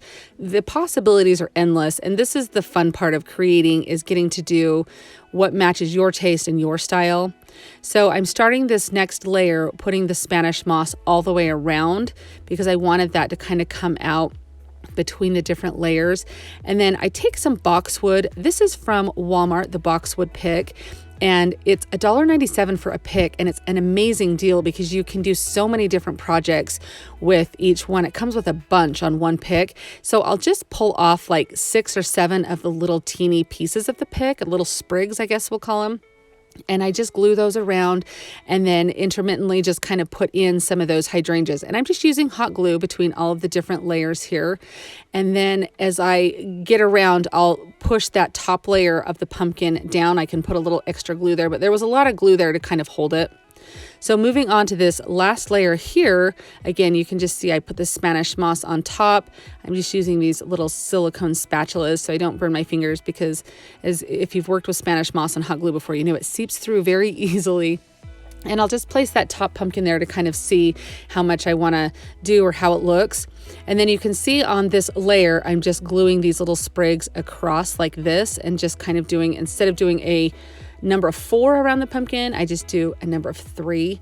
And I do the same thing with those hydrangeas. And then this one, I do put a little bit of glue there to hold that top pumpkin down, and then I just push that down and hold it. Now I did go back and add some boxwood to the bottom layer so it looked cohesive on all of the different layers, and then just kind of spun it around to make sure that everything looked how I wanted it. If I needed to trim any of the Spanish moss or anything like that. But I'm loving this. I think this turns out absolutely beautiful. Some of the ones I saw online that were close to this size were upwards of $80, and some of this was just from pumpkins I had on hand.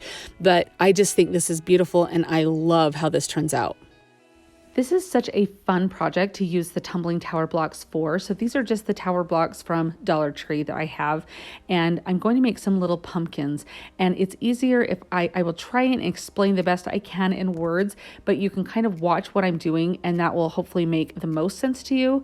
So I start with my front tumbling tower block, and I glue 2 pieces behind it, and I'm just going to fan my way out, and so it kind of goes in steps out from that front piece. Now I'm just using hot glue. If you wanted to use like some wood glue as well, you could do that. I don't plan on these getting a whole lot of like use other than just sitting around, so I didn't feel like they needed anything stronger than hot glue, but that's up to you. So can you kind of see how that shape is there? That is one side of the pumpkin, and I will repeat this process and to do it on the back side. But this time we'll be working our way in. So I will glue my pieces going inwards, so that way it's just kind of the reverse. So I hope you can kind of see there. So I start to stagger them back because we're going to go to a point on that other side. So you can see this kind of coming together here. Now I've seen a lot of different ways to glue tumbling tower blocks to make pumpkins. This one, I actually just really liked the way that this staggered look here was. So that's why I chose to go it this way. So you could even go to Pinterest and look up some different ways to do these. So these have been around for a while, and I just have never had the opportunity to make some. So I thought it would be kind of fun. So you can kind of see here. Now, what you'll do is I'm just putting a little bit of glue here, and I'll just kind of, if I need to pinch my blocks closed a little bit to make that fit perfectly, that's what I will do. But look at how cute that looks. Starting, doesn't really look like a pumpkin yet, but kind of starting to. So I decide I want 3 total of these pumpkins, and so I just repeat the process.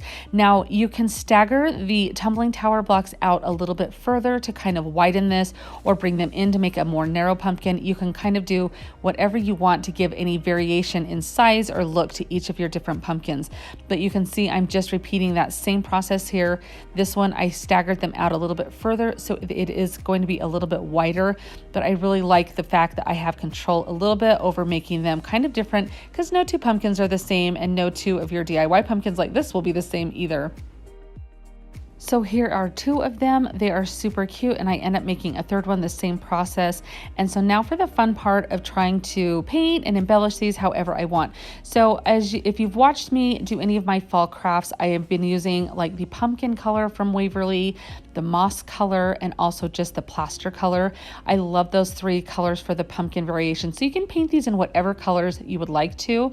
And I'm just going to paint all of these. You just want to make sure you get into all of the little nooks and crannies and areas there, because there is a lot of different little corners on there. So I'll just go through and do those 3 colors on each of these pumpkins. This step is completely optional, but I really wanted these to look weathered and distressed and just really old and worn. So I just took some antique wax on the bottom of a stencil brush here, and I got kind of heavy with it because that's the look that I was going for. So it's just up to you. You can tailor this to your style, but I just dipped my brush in that antiquing wax, and I barely wiped any off. So it's not really like a dry brushing, just you don't want it goopy on the end of your brush if that. Hopefully you can see how that looks here of how I'm doing that. And then as your brush kind of dries, you can kind of go over some of the edges to give them a little bit more definition. Now to do the stems, I just took some Spanish moss here and I stuck that down in. You could see with my finger, it creates a hole, and I painted some tumbling tower blocks. I painted 2 green and 1 brown, and I just used the antiquing wax on the brown one. And that's how I'm doing these stems. So you'll see I stick my finger in there, it creates like a hole, so it will be easy for me to stick the glue down, and then I can just slip that little other block down there for the little stem. And I just repeat the same process on this 3rd one.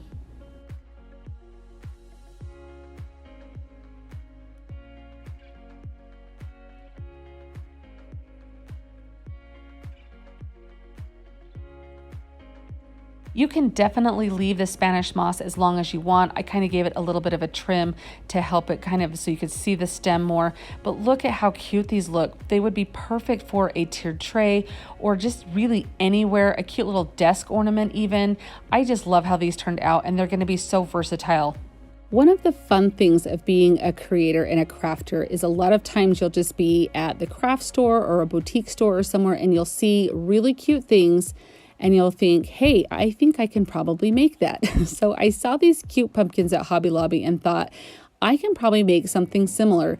So I did just buy the largest size dowel that they had at Hobby Lobby. Make sure that you get it when it's on sale. That way it was only a couple of dollars. And I measured them down, and I cut, these are 6 inches that I cut this first set as, and I paint this set completely orange. I cut 4 of them because I'm going to glue them together to make one pumpkin. And then my next set, I believe I cut, these are 3 inches that I cut. And so I paint these a green color. These are just kind of the colors that I'm going with for fall this year. And this is all Waverly chalk paint that I'm using. I absolutely love the Waverly chalk paint. And I do just use a little bit of wood glue and then just a teeny bit of hot glue. That just gives it that little bit of a temporary hold, so that way you can kind of make sure that it really does adhere. So I'm going to glue the 4 orange ones together, and then I'll go back in and glue the green ones together also.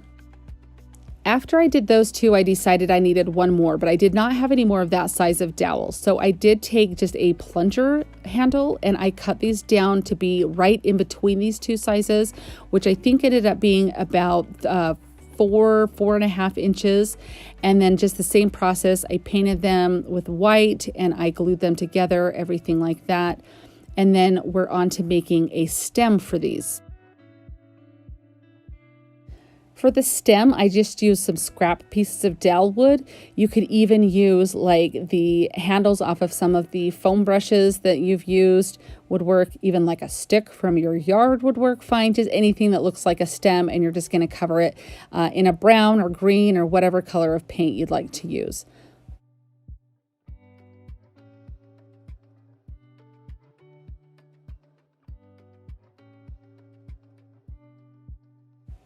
The next thing that I do is I go in and on all of the edges on these little pumpkins, I take the antiquing wax and I just kind of go over them to kind of make them pop, make it look like the little ridges that you see in a pumpkin. It kind of makes all those edges show. So I just really kind of go in and distress these really good.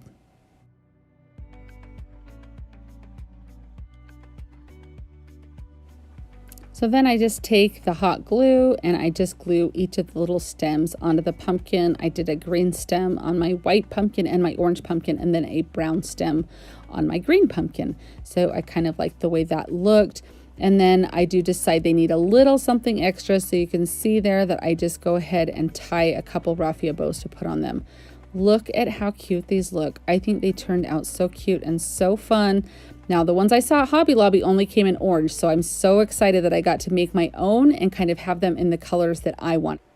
When I was at Hobby Lobby looking for some inspiration, I did find these cute little pumpkins that were there. And so I do have an idea that I want to try with this. So I do take this little bit of embellishment that they have on here, the leaf and this little sunflower on here. I do just remove those. I do end up using them again, and I do take this little hanging tag off of there. I did not want the blue on there. I have a very specific idea that I want to try. So I do cover this completely in white chalk paint, the front and all of the edges, just to make sure that it has a good coat of the white paint all over. So that way it just looks really good. So then I take this out into my garage and I am going to drill several holes in this. I know this sounds a little bit odd, but just bear with me, watch what I do. So I do want to do my holes in pairs. So I need 4 holes in 3 different sections on each side. That does not make sense. I know when I say that, you're like, wait, what? So just watch what I do here. So I'm going to do, here we go, 12 holes on each side, if that makes sense here. But I'm doing them like one right next to the other.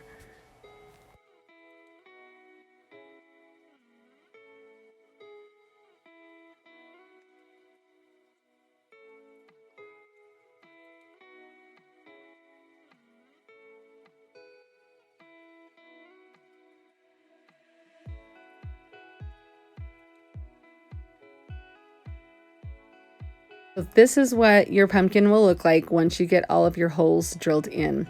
Now you could just leave it that white color. You could paint it any color you wanted. I chose this paper that looked like book, like pages out of a book. Again, I just trace this. I do cut the pumpkin stem off because I want to have control over the color of the pumpkin stem. And then I am just going to use my trusty old glue stick here, and I'm going to glue the scrapbook paper onto the front right over the holes that we just drilled in here. And I'm going to use my Mod Podge roller, which again is linked down in my description box, and then my emery board to go in a downward motion all around the edges of this to make sure that you have a really clean edge. I take a pencil and just poke through each of these holes so I know where the holes are. And then you can see what I do with the pencil. I can go through and clear those holes out, and that gives me that nice clean edge on them. I am going to put some Mod Podge over this to make sure that it stays down, make sure that through all of like the little holes and all of the edges and everything that they are firmly secure. And I do want it to kind of have a little bit of a glossy sheen. Now I just take some Dollar Tree rope and I unwind it and take one of the strands, and this is just like lacing cards, guys. Did you ever have those that you used to play with and sit and lace up all the cute little designs that they had on there? So I just put some painter's tape on the end, and I'm just going up and down through each of these holes. And you can watch how I go through and get this side completed. I just move right, don't stop or cut it off or anything. I just move right over to the next side, and I go in an up and down motion through that side too.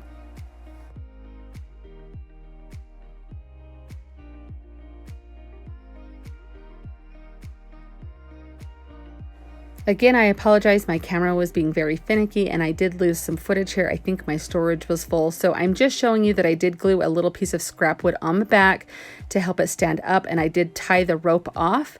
And then I took that original embellishment that came on it and I just rewired that back on. I mean, it was literally like you put the wire around and twist tie it. I do take a little bit of antiquing wax and go around the edges. You can see I did paint the stem of the pumpkin with a green color there. I just think this was kind of a different take on something. I don't know. I thought it was really cute. I love the little rustic rope going through the holes on there. What do you guys think of this? It's a little bit different, but I actually really like how this turned out, and I'm so excited to combine all of my pumpkins together that I've made. This is a giant pumpkin sign that I found at Five Below for $3, and I thought it would be perfect to make over.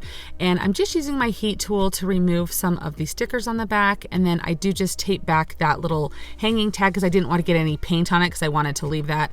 And then I'm just going to have this match my decor. It's darling the way that it was, so it would be fine, you know, if you found something like this just to use it, but of course we're going to DIY it and make it match my decor. So I'm just putting some Pumpkin by Waverly chalk paint on here. It takes about 3 coats to cover all of those letters. And then I have this Thankful. This came from Hobby Lobby, and they had a bunch of these last time I was there. They said blessed, thankful, and they had another grateful, I think was what the other one said.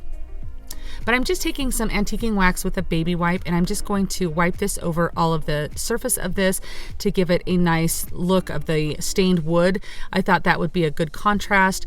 It would be really cute to even just paint it in white or something, or just stain it a natural color to have against that orange on the pumpkin. But I really did kind of like this. I love antique wax. You guys know I use it all the time. Now I'm just taking a little bit of the moss color from Waverly, and I'm just going to kind of paint in this stem.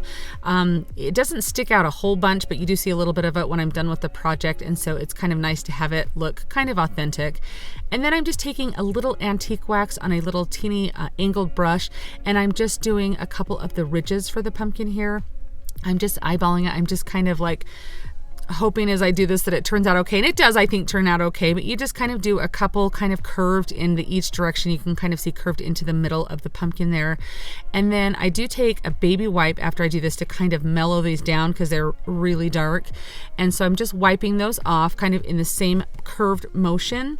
And then I do end up going over them a little bit with some more orange paint just to tone them down a little bit so they're kind of very mellow. It looks like before I do that here, this is where I take a little bit of the leftover antiquing wax and just go around the edge. This just kind of helps kind of pop the edge of the pumpkin out, and it gives it a little bit of definition and helps make it kind of look cohesive.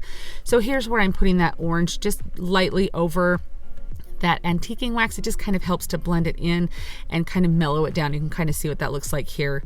Now I just really quickly put hot glue on all my letters. I don't want it to dry before, as I start and get to the end of the letters. I want it to kind of all stick really well. I kind of got a little excess there, so I just kind of peeled that off. Now I'm using my heat tool to get rid of any of those little spider webby things that come from hot glue when like the little strings. That's a perfect hack to kind of get rid of those. It's just go over it with your heat tool. Now at this part, I decided I wanted to take a little bit of the white chalk paint and just kind of distress the edges here a little bit, kind of give it, I wanted it to pop a little bit more on here, this is when I was thinking, I guess if I had done it white, might have looked really cute also. But I mean, I do like how this looks, but it brightens it up just a little bit and adds a little bit of a more barnwood look to it. So this would be completely optional, but I do really like how this turns out. So you could just leave it like this with the thankful on there, but I wanted to add some embellishment on here because I just love to kind of soften things up with florals and bows and different things. And so I just have this pick that's left over. This was actually from my stash last year, but I feel like I've had some similar ones this year from Hobby Lobby.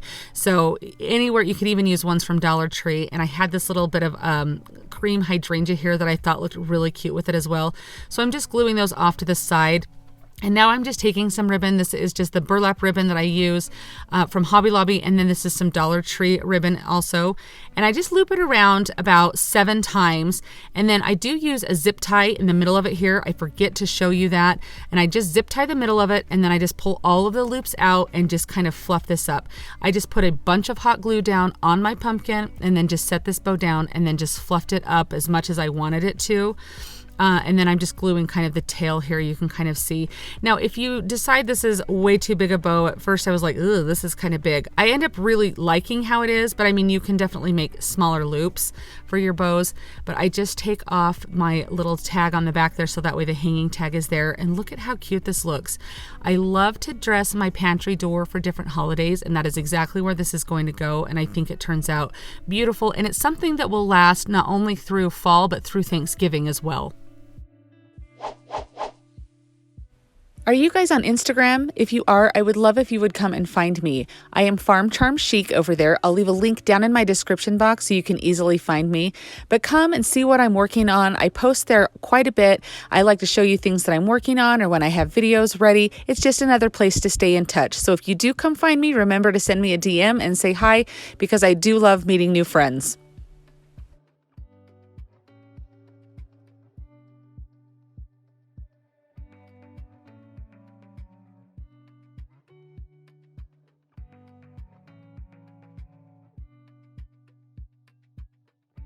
This is such a simple DIY. I hope that you try this because it was so fun.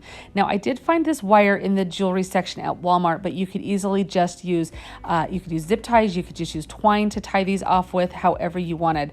I end up making 8 loops. I start out with 6, but realize I need more, just of some jute twine. So this is just twine that came from Dollar Tree. I wrap it around each of my hands 20 times. So you could do more or less depending on your style, but just so you know, I did 20 times that I wrapped around and then I snipped it off. And then I just kind of tied it off with that wire. I wrapped that around so that way it stayed in place. But again, you could just use a short piece of jute twine to tie these off in the middle so you wouldn't have to buy an extra thing of wire or anything if you didn't have that on hand.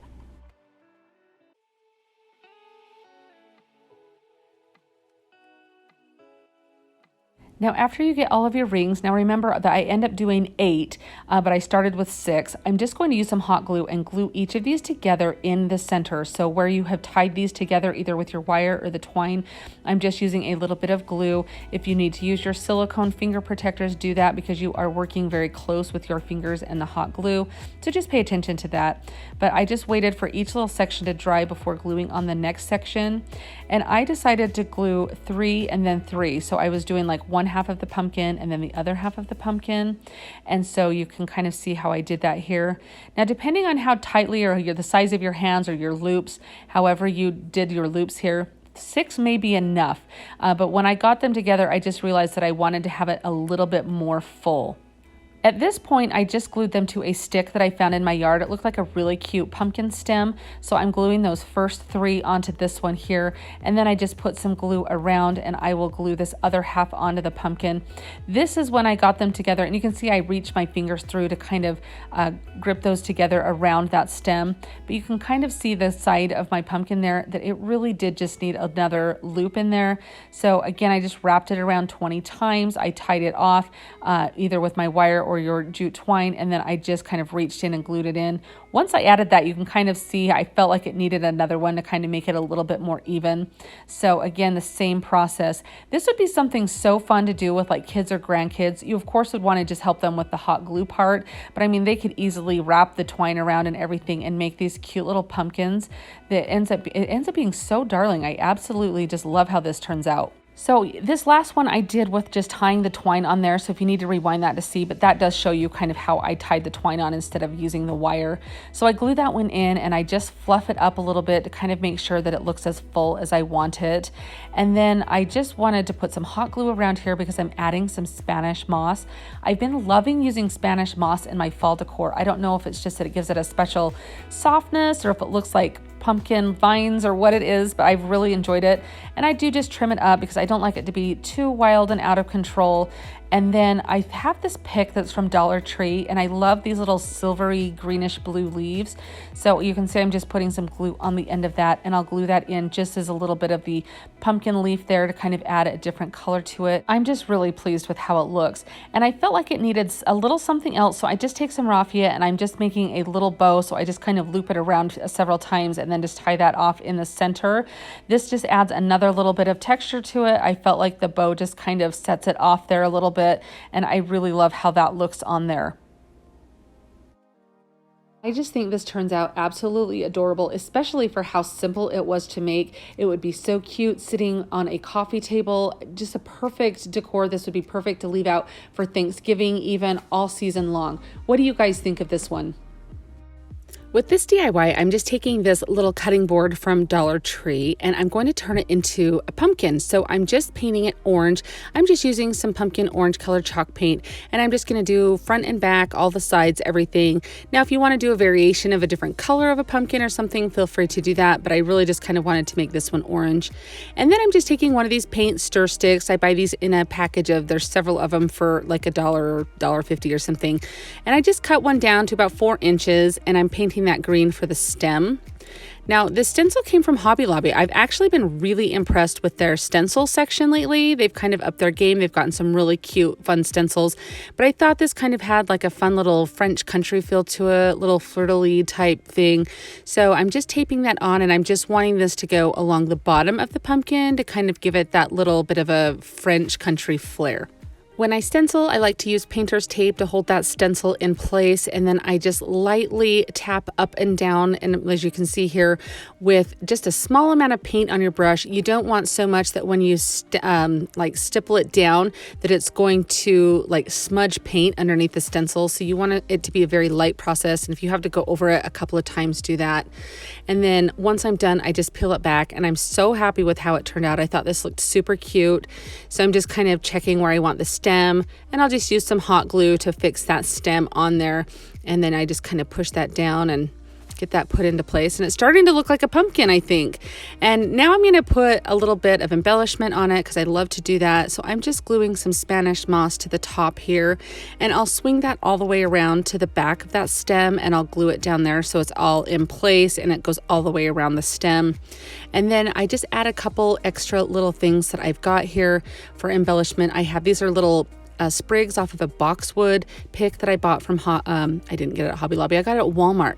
Their boxwood picks are the best, and they're like $1.97, and you can do so many projects out of just one of them. So I'm just gluing those on. I'm just putting this one down because I wanted it to kind of go over the corner of the pumpkin there, and so I'll do that. Now I'm just taking some twine and I wrap that around my fingers several times and tie it in the middle to make a cute little twine bow. I thought that was cute to have a thicker twine bow like this. And then I felt like it needed maybe even something a little extra. So I have this little white pipberry that I have. You can get this Dollar Tree, any craft store really. And I'm just going to wrap it around the stem and kind of twist it so it stays on there. And then using just like a paintbrush, I'm just going to wrap each side around that to kind of make the curly cute little vines of a pumpkin there. And I realized that I had done them kind of long, and so I just trimmed them off to what size I want them to be. And then with the little pieces that I ended up trimming off, I end up just gluing into the top there, so there's a couple of extra little pumpkin vines coming out all around. I just liked the contrast of the white pipberry on this, and I just thought it looked really cute kind of all over the stem there, and that it just kind of was the little touch that it needed. I think this turns out beautifully. I love this. You could do this with any sign that you have or plank wood or anything. Nobody would know that this was a cutting board. And I really think that it has such a French country feel to it, and I just love it. You can use any riser for this DIY. This is one that I made in a prior video, and I'll link that down in my description box if you want to see how I did that. But I'm just taking a wreath here. This is just one that I use in my everyday decor. And then I have this little pumpkin that I have. This one came from the craft store, Hobby Lobby, I believe there, but you could just use one that you had on hand. You could even use a real pumpkin, would look so cute in this. And then I have this little garland right here that I've had kind of in my stash. I know they sell different types of wreaths or things like this at Dollar Tree also, or just your craft store, and I just kind of weave them together so that way I get the orange and the green there. I thought that was really cute, and I felt like I wanted to bring a little bit more fall into this, so I take just a pick from Dollar Tree, and I'm just using my little shears here to cut off each of the leaves because I'm going to individually place them around this pumpkin. Now I'm just weaving that little stem coming off of those leaves in between the different layers of the wreaths there. So it is really secure, so you don't need to use any hot glue unless you're maybe going to sell this or give it to someone or something. This is just something that you can kind of change out as the seasons come and go, something kind of fun just to throw together. You probably have a lot of pieces like this already in your decor that you could probably do something very similar, whether it's different colors of leaves or different florals, or you just wanted to use a couple of wreaths with the pumpkin. Make it simple, make it easy. I just wanted to show you just kind of a fun little decorating hack here. So I have this other color of leaves here that I thought brought that really rich red tone in, and I really liked that color contrasting with that gold on the other leaves. So I just kind of intermittently place these in between each of the gold leaves.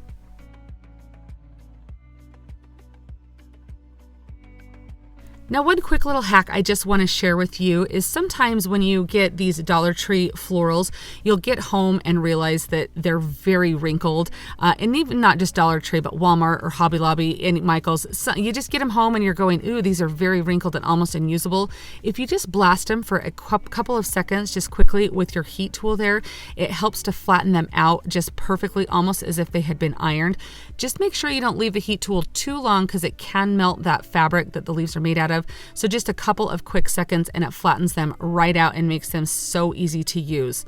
And then here I'm just sticking this last one in. You can kind of see that it takes me a second, like they're woven in there pretty tightly with all of the wires from the wreaths and everything. But once this is together, look at how beautiful this is. It's something that's so simple, so easy to do. Again, you probably have a lot of these things in your stash already that you could throw this together, and what a statement this would make as a centerpiece on a table or on a console table somewhere or something. I just think this ended up so beautiful. Have you seen these little votives at Dollar Tree? This particular one is a matte white, but it was a little bit dirty on the side. So I'm just going to freshen it up with a white color of paint here and go all over it. Now you could do this with any votive from Dollar Tree and paint it whatever color, orange, white, green, whatever color you were wanting to do. Now I'm just taking that little spot where your votive would go, and as you saw, I'm just filling it with some hot glue, and I'm going to put some Spanish moss all around just to kind of soften the top of that pumpkin I'm making it a pumpkin. It's a votive, but I'm making it a pumpkin, but I'm just kind of masking where that votive would go. Now I have this little stem from another pumpkin that I used for a different project that I didn't need the stem for, but you could easily use just like a stick from your yard would work totally fine. And I'm just using some hot glue to glue that. And that is it for this particular little pumpkin. And this is a hefty little pumpkin. Now I wanted a second little pumpkin to go along with this, so I'm taking this Dollar Tree pumpkin and I'm just removing the florals off of it. And I found this French newspaper printable online, and I'll link that below. And then I have this little kit that kind of ages things here, and I just found it at JoAnns, but I've seen them at Hobby Lobby. It's not necessarily necessary to do this, but I wanted to age this, and I didn't have any like cream paper to print this newspaper on. I just printed this off just on my regular inkjet printer, and then I'm just going in with this little dabbing tool, as you can see here, and just dabbing it all over. And it's just a different, you can see how aged they all end up looking. It took me maybe 3 or 4 minutes per page to do, so it does take a little bit of time, but I was so pleased with how it turned out. So I want to decoupage this to the pumpkin, and I'm going for a French country flair, kind of French country farmhouse look. And so that's why I thought the French newspaper would be really cute. And I'm going to decoupage this to the pumpkin. So I'm just ripping it down into just there's no rhyme or reason to this. I'm just ripping wherever it feels good, whatever size, and I just do that to, I end up only using 2 of the pages, and then I still don't use all of the pieces there. But then I'm just going to do a typical decoupage process. This is just using Mod Podge, and it can be glossy, it can be matte, it can be satin, it can be whatever finish of Mod Podge. Any will work just fine. And as you can see, I just put the Mod Podge on the pumpkin, and then I just take the strips of paper, place them on, and then I'll go over the top of the strip of paper with some more Mod Podge to make sure that it is completely sealed and down. Now where the pumpkin has grooves, I take my brush and I'll just kind of dab down in those grooves as I'm putting the Mod Podge on the top and those papers on. So that way it keeps that shape of the pumpkin. And so just kind of do that if you're doing it on a texture. You want those ridges to really show up. And I don't know if I show me doing that on here, but I'm just letting you know that I do that so that way those ridges show and it doesn't have any air pockets there. So you just kind of will tap down on those ridges. And this is such a fun and easy project. Honestly, my husband walked in while I was doing this and thought it was so silly. Like he was so confused at what I was doing. But when I showed him how it ended up turning out, he was like, wow, that's actually really cool. So it was a kind of a fun process. And this is just, again, no rhyme or reason to this. You're just covering up that blank space of the pumpkin with your paper. And you could do this with any type. It wouldn't have to be like this particular French newspaper. You could use tissue paper. You could print another design out. If you have like some wrapping paper or something, you want to use fabric. And then I'm just showing you could use just a stem off of another pumpkin, but I found this perfect little stick down on our farm. And so I grabbed it and I just stuck it all the way down through the styrofoam. And then I wanted to add a little curlicue here with this little pipberry. So I'm just wrapping this around. And then to get the curlicue on that, I just wrap it several times around a paintbrush or pencil or something. And that gives it that cute little curly look. And then just trim it down to size. I'm loving the look of the Spanish moss for this French country farmhouse look that I'm going for. And in all of the pictures that I looked up of different things, they all used this, or most of them used like the Spanish moss to kind of soften it. So I'm just gluing that around the top of the pumpkin, but underneath where I put that little pipberry. And I think this turns out so cute. I think these both together are adorable. They would look perfect on a tiered tray or to set in a little vignette like this. You could do one without the other very easily, but I just think these turn out adorable.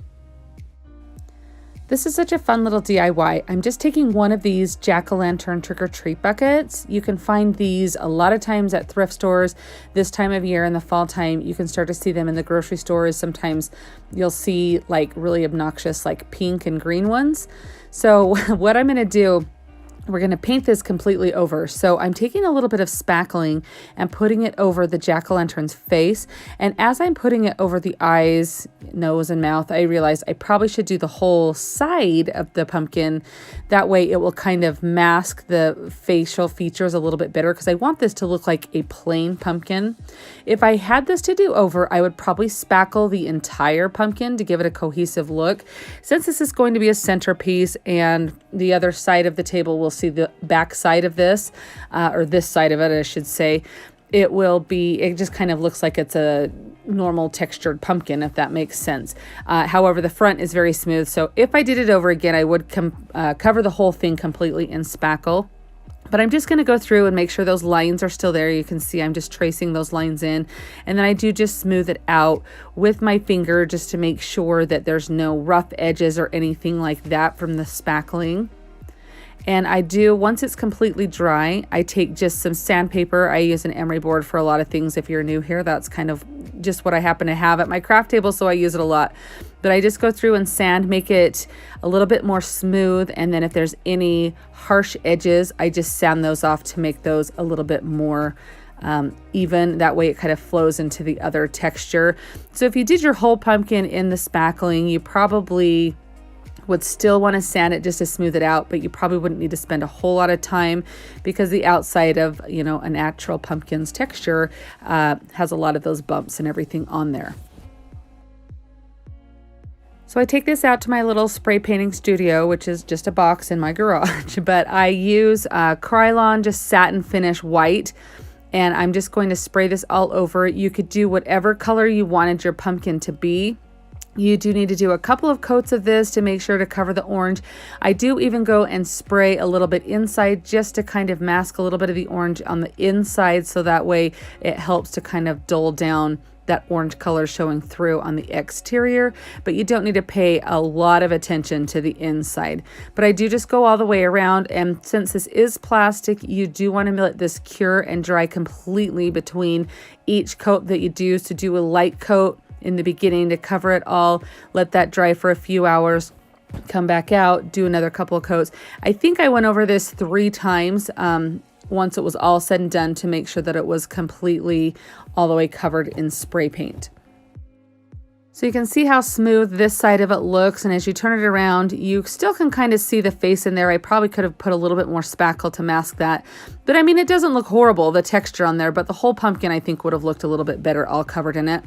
I have this base that I bought at Hobby Lobby. It was 75% off, so I think I paid like $5 for it. And you can see this just sits perfect right in there, and I'm just gonna put some flowers in here for a centerpiece. Here's a quick look at what this looks like on my table that I decorated for fall. I do have a video for this whole table setting and a few DIYs that go along with it. I'll link that down below, but I think this turned out absolutely beautiful. This is just one of those Dollar Tree pumpkins that has the word, it was metal on it that said thankful, and I'd taken that off to use on another project. So this is just what is left behind. So I just removed that little hanging tag off of the back and the little bow on the front. Dollar Tree has a ton of different styles of pumpkins like this though, and so I feel like they're a really great value for doing different crafts with. So definitely grab a couple just to have in your stash, because I find myself using them all the time. So I'm just giving this a couple coats of just some pumpkin color chalk paint, and then I'm a fan of having the green stem on the orange pumpkins, so I'm also just going to take some of my little green chalk paint and color that stem, so that way it has the contrast and the colors I like. Now, I did find this frame at Hobby Lobby in their clearance section. I love looking through their clearance section for different pictures that you maybe would not ordinarily hang in your house, but to use for backgrounds or bases. You can also use a canvas if you have, or even another Dollar Tree sign would work. I liked this one because I felt like the pumpkin covered up that design, and I'm not going to have to do any work to the background of it. And I do want some ridges on my pumpkin here. So this is just using some antiquing wax is all, and just a brush here that I'm just kind of going with the curvature of the pumpkin to kind of make those little ridges.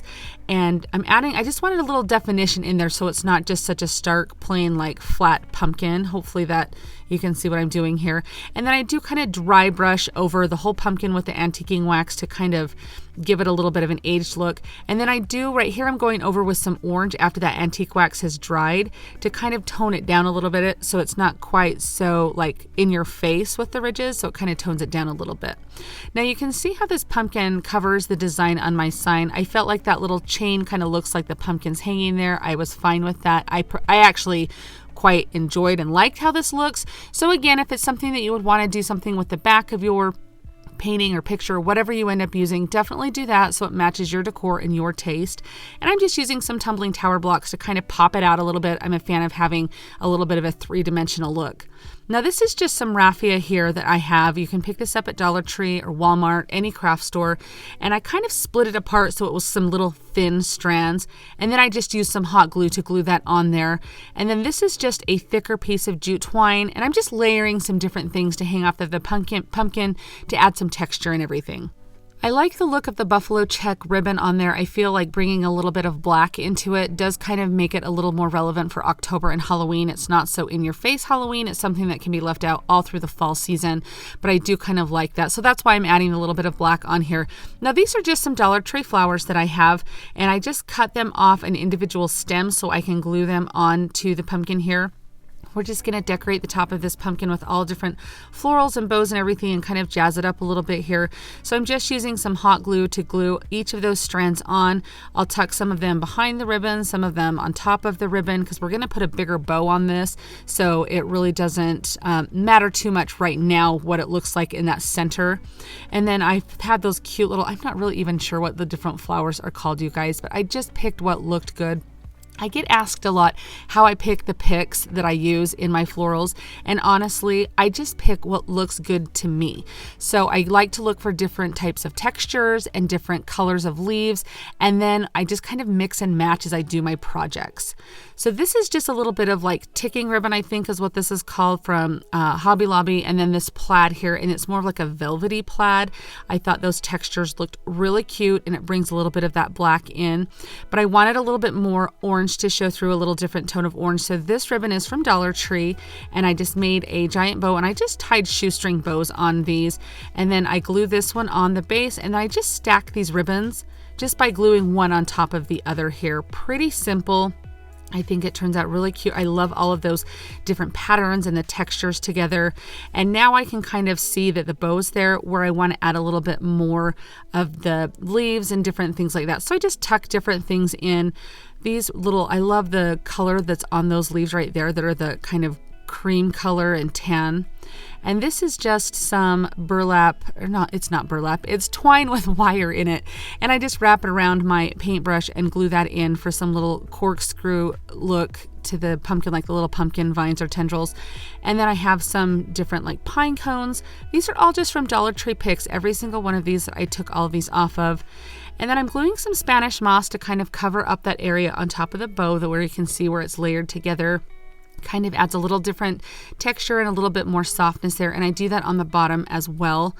And you guys, this is one of my most favorite fall projects I have ever made. I absolutely love this. I think it is beautiful.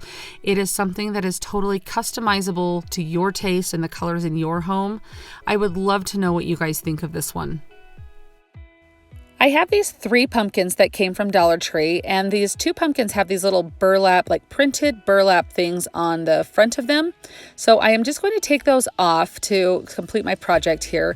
And to cover up the space where I took that off, I am just going to kind of run my finger around some craft paper to get a template.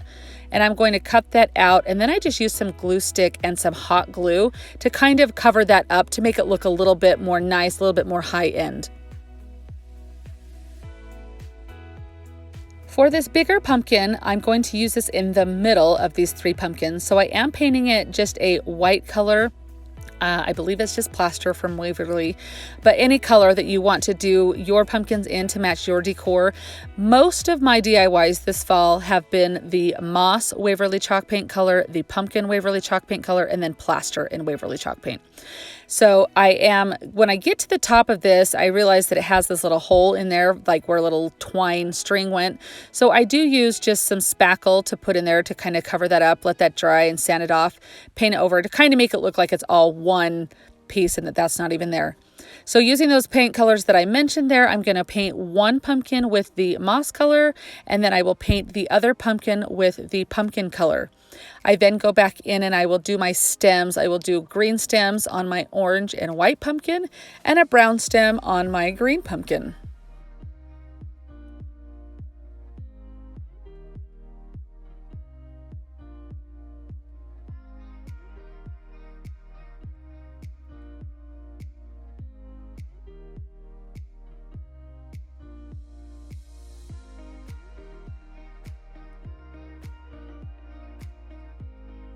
Apparently, before I paint my stems, I'm going to go in, and I do want these little raised areas on this center pumpkin to show up and have a lot of depth and dimension.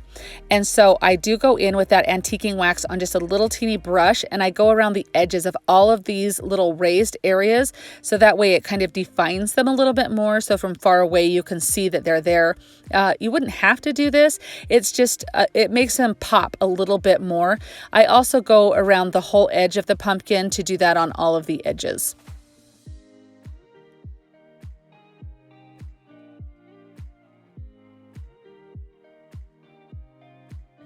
All right, here's where I go in and paint the stem of my pumpkin. So again, I do 2 green stems, and then you'll see me in a minute do a brown stem on my green pumpkin. So I do go around the edge of these with a little bit of antiquing wax. I just really like the definition that this provides. This is completely optional. I just like the way that it looks. You could even go in and do a little bit more definition on the pumpkin, give it kind of its round ridges. I don't really know what those little bumps on the pumpkins are called. If you know, let me know. But I am putting some words on these, so I'm just leaving them more blank in the center so those words pop.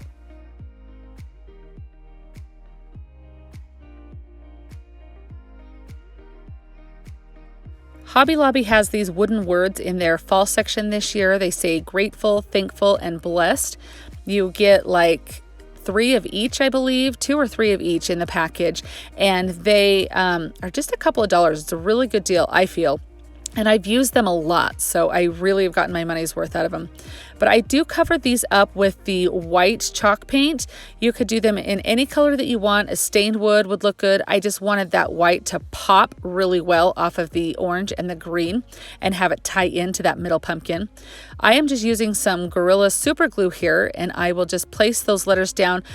I don't measure things a lot, so if you want to measure them to get them a little bit more centered or straight, definitely do that. I'm kind of more of a eyeball it type of gal. So again, I just kind of glue these, stick them into as close to center as I get them, and call it good.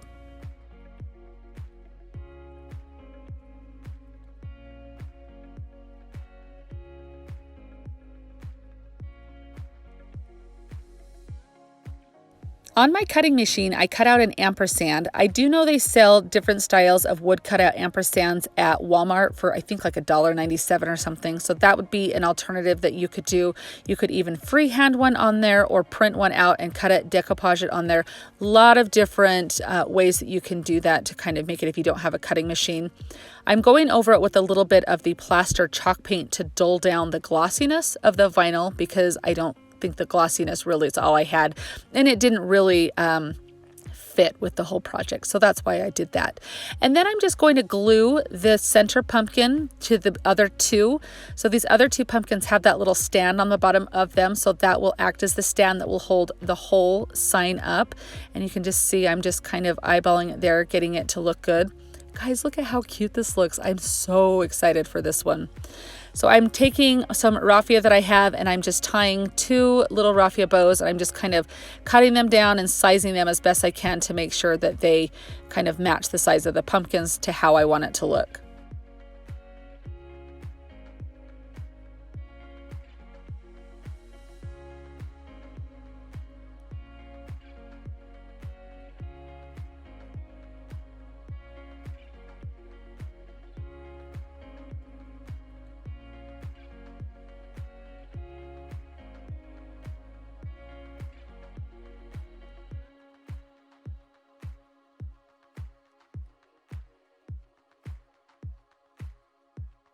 This is probably my most favorite project I've created all season. I love how this turned out, and really it was like less than $4. What do you guys think of this one?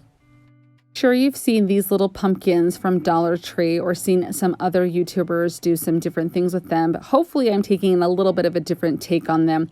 So I am going to use my table saw to cut these down. So I just kind of measure them each and cut a little bit off of 2 of them to kind of stagger their sizes. So you can see how I did that here. For some reason, I guess I didn't hit record, but you can kind of see where I cut those off at. And I am just going to go ahead and go back in and make those little corners match, so that way they are all cohesive there. So you can see here that I just very safely make sure that you're wearing your safety glasses and everything, and I'm cutting those at that angle so that way they match. It takes me just a minute to figure out how to do those angles there, so but just make sure you can see that you get them all cut there, and I'm going to kind of, there we go, draw my line so I can get that, and just make sure that they all get cut with that little bit of an edge to make them all match one another. I'm also taking some rustic barnwood that I have from a barn that we tore down at our farm, and I'm just going to cut these the same way. I kind of stagger their sizes in with these, but make sure they have that little cornered edge there that I'm cutting the angle, so that way they'll fit right in with these Dollar Tree pumpkins. So you can see here what I'm going to do is take off the little bit of raffia bow that's on there, and I do kind of, you saw me sand a little bit to get that glitter off.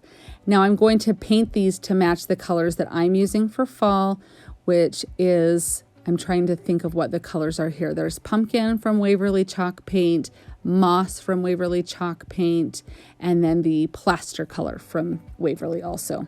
So I paint the 3 pumpkins from Dollar Tree, and then I will just leave the barnwood as the natural wood color.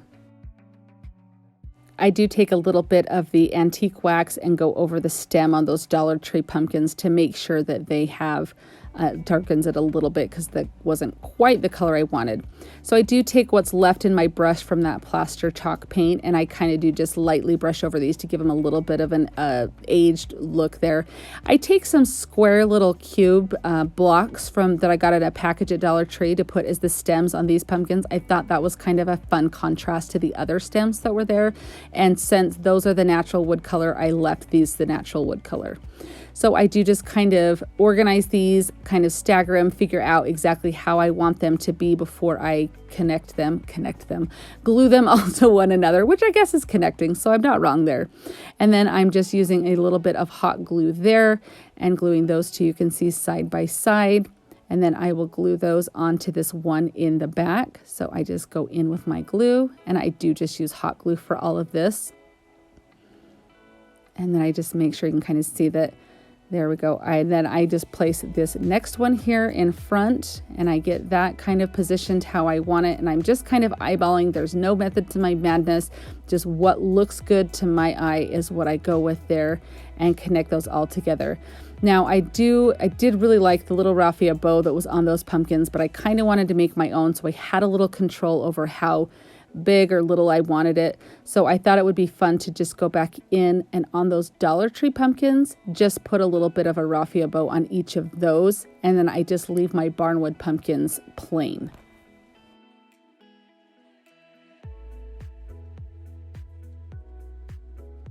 Now I probably should have done this before I glued them all together, but I wasn't quite sure if I wanted to distress the Dollar Tree pumpkins, but after getting them here, looking at them with the barnwood, I definitely wanted that. So I do just go in right now with a little bit of antiquing wax and go around the edges. You can easily sand to distress or not distress at all. It's really up to you. I'm just kind of hopefully giving you some type of inspiration here. I got the cutest little set of wooden leaves at Hobby Lobby. It came with a bunch of different sizes and colors.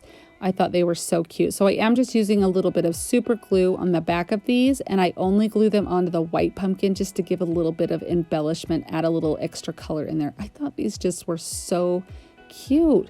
What do you guys think of these? I think these are so cute for a tiered tray, or even just to have sitting out on a shelf. I would like to thank you so much for taking time to watch this compilation mega video. It really means a lot to me. Did your favorite make the list? Did you see something new that you enjoyed? I would love to know down in the comments, either one of those. I always love reading what you guys enjoy seeing. I hope that you have such an amazing day, and I'll see you next time. Happy crafting! If you like the video that you just saw and you want to keep crafting together, here's another video that you might enjoy. And as always, remember to like and subscribe. Thanks so much for watching. I'll see you next time.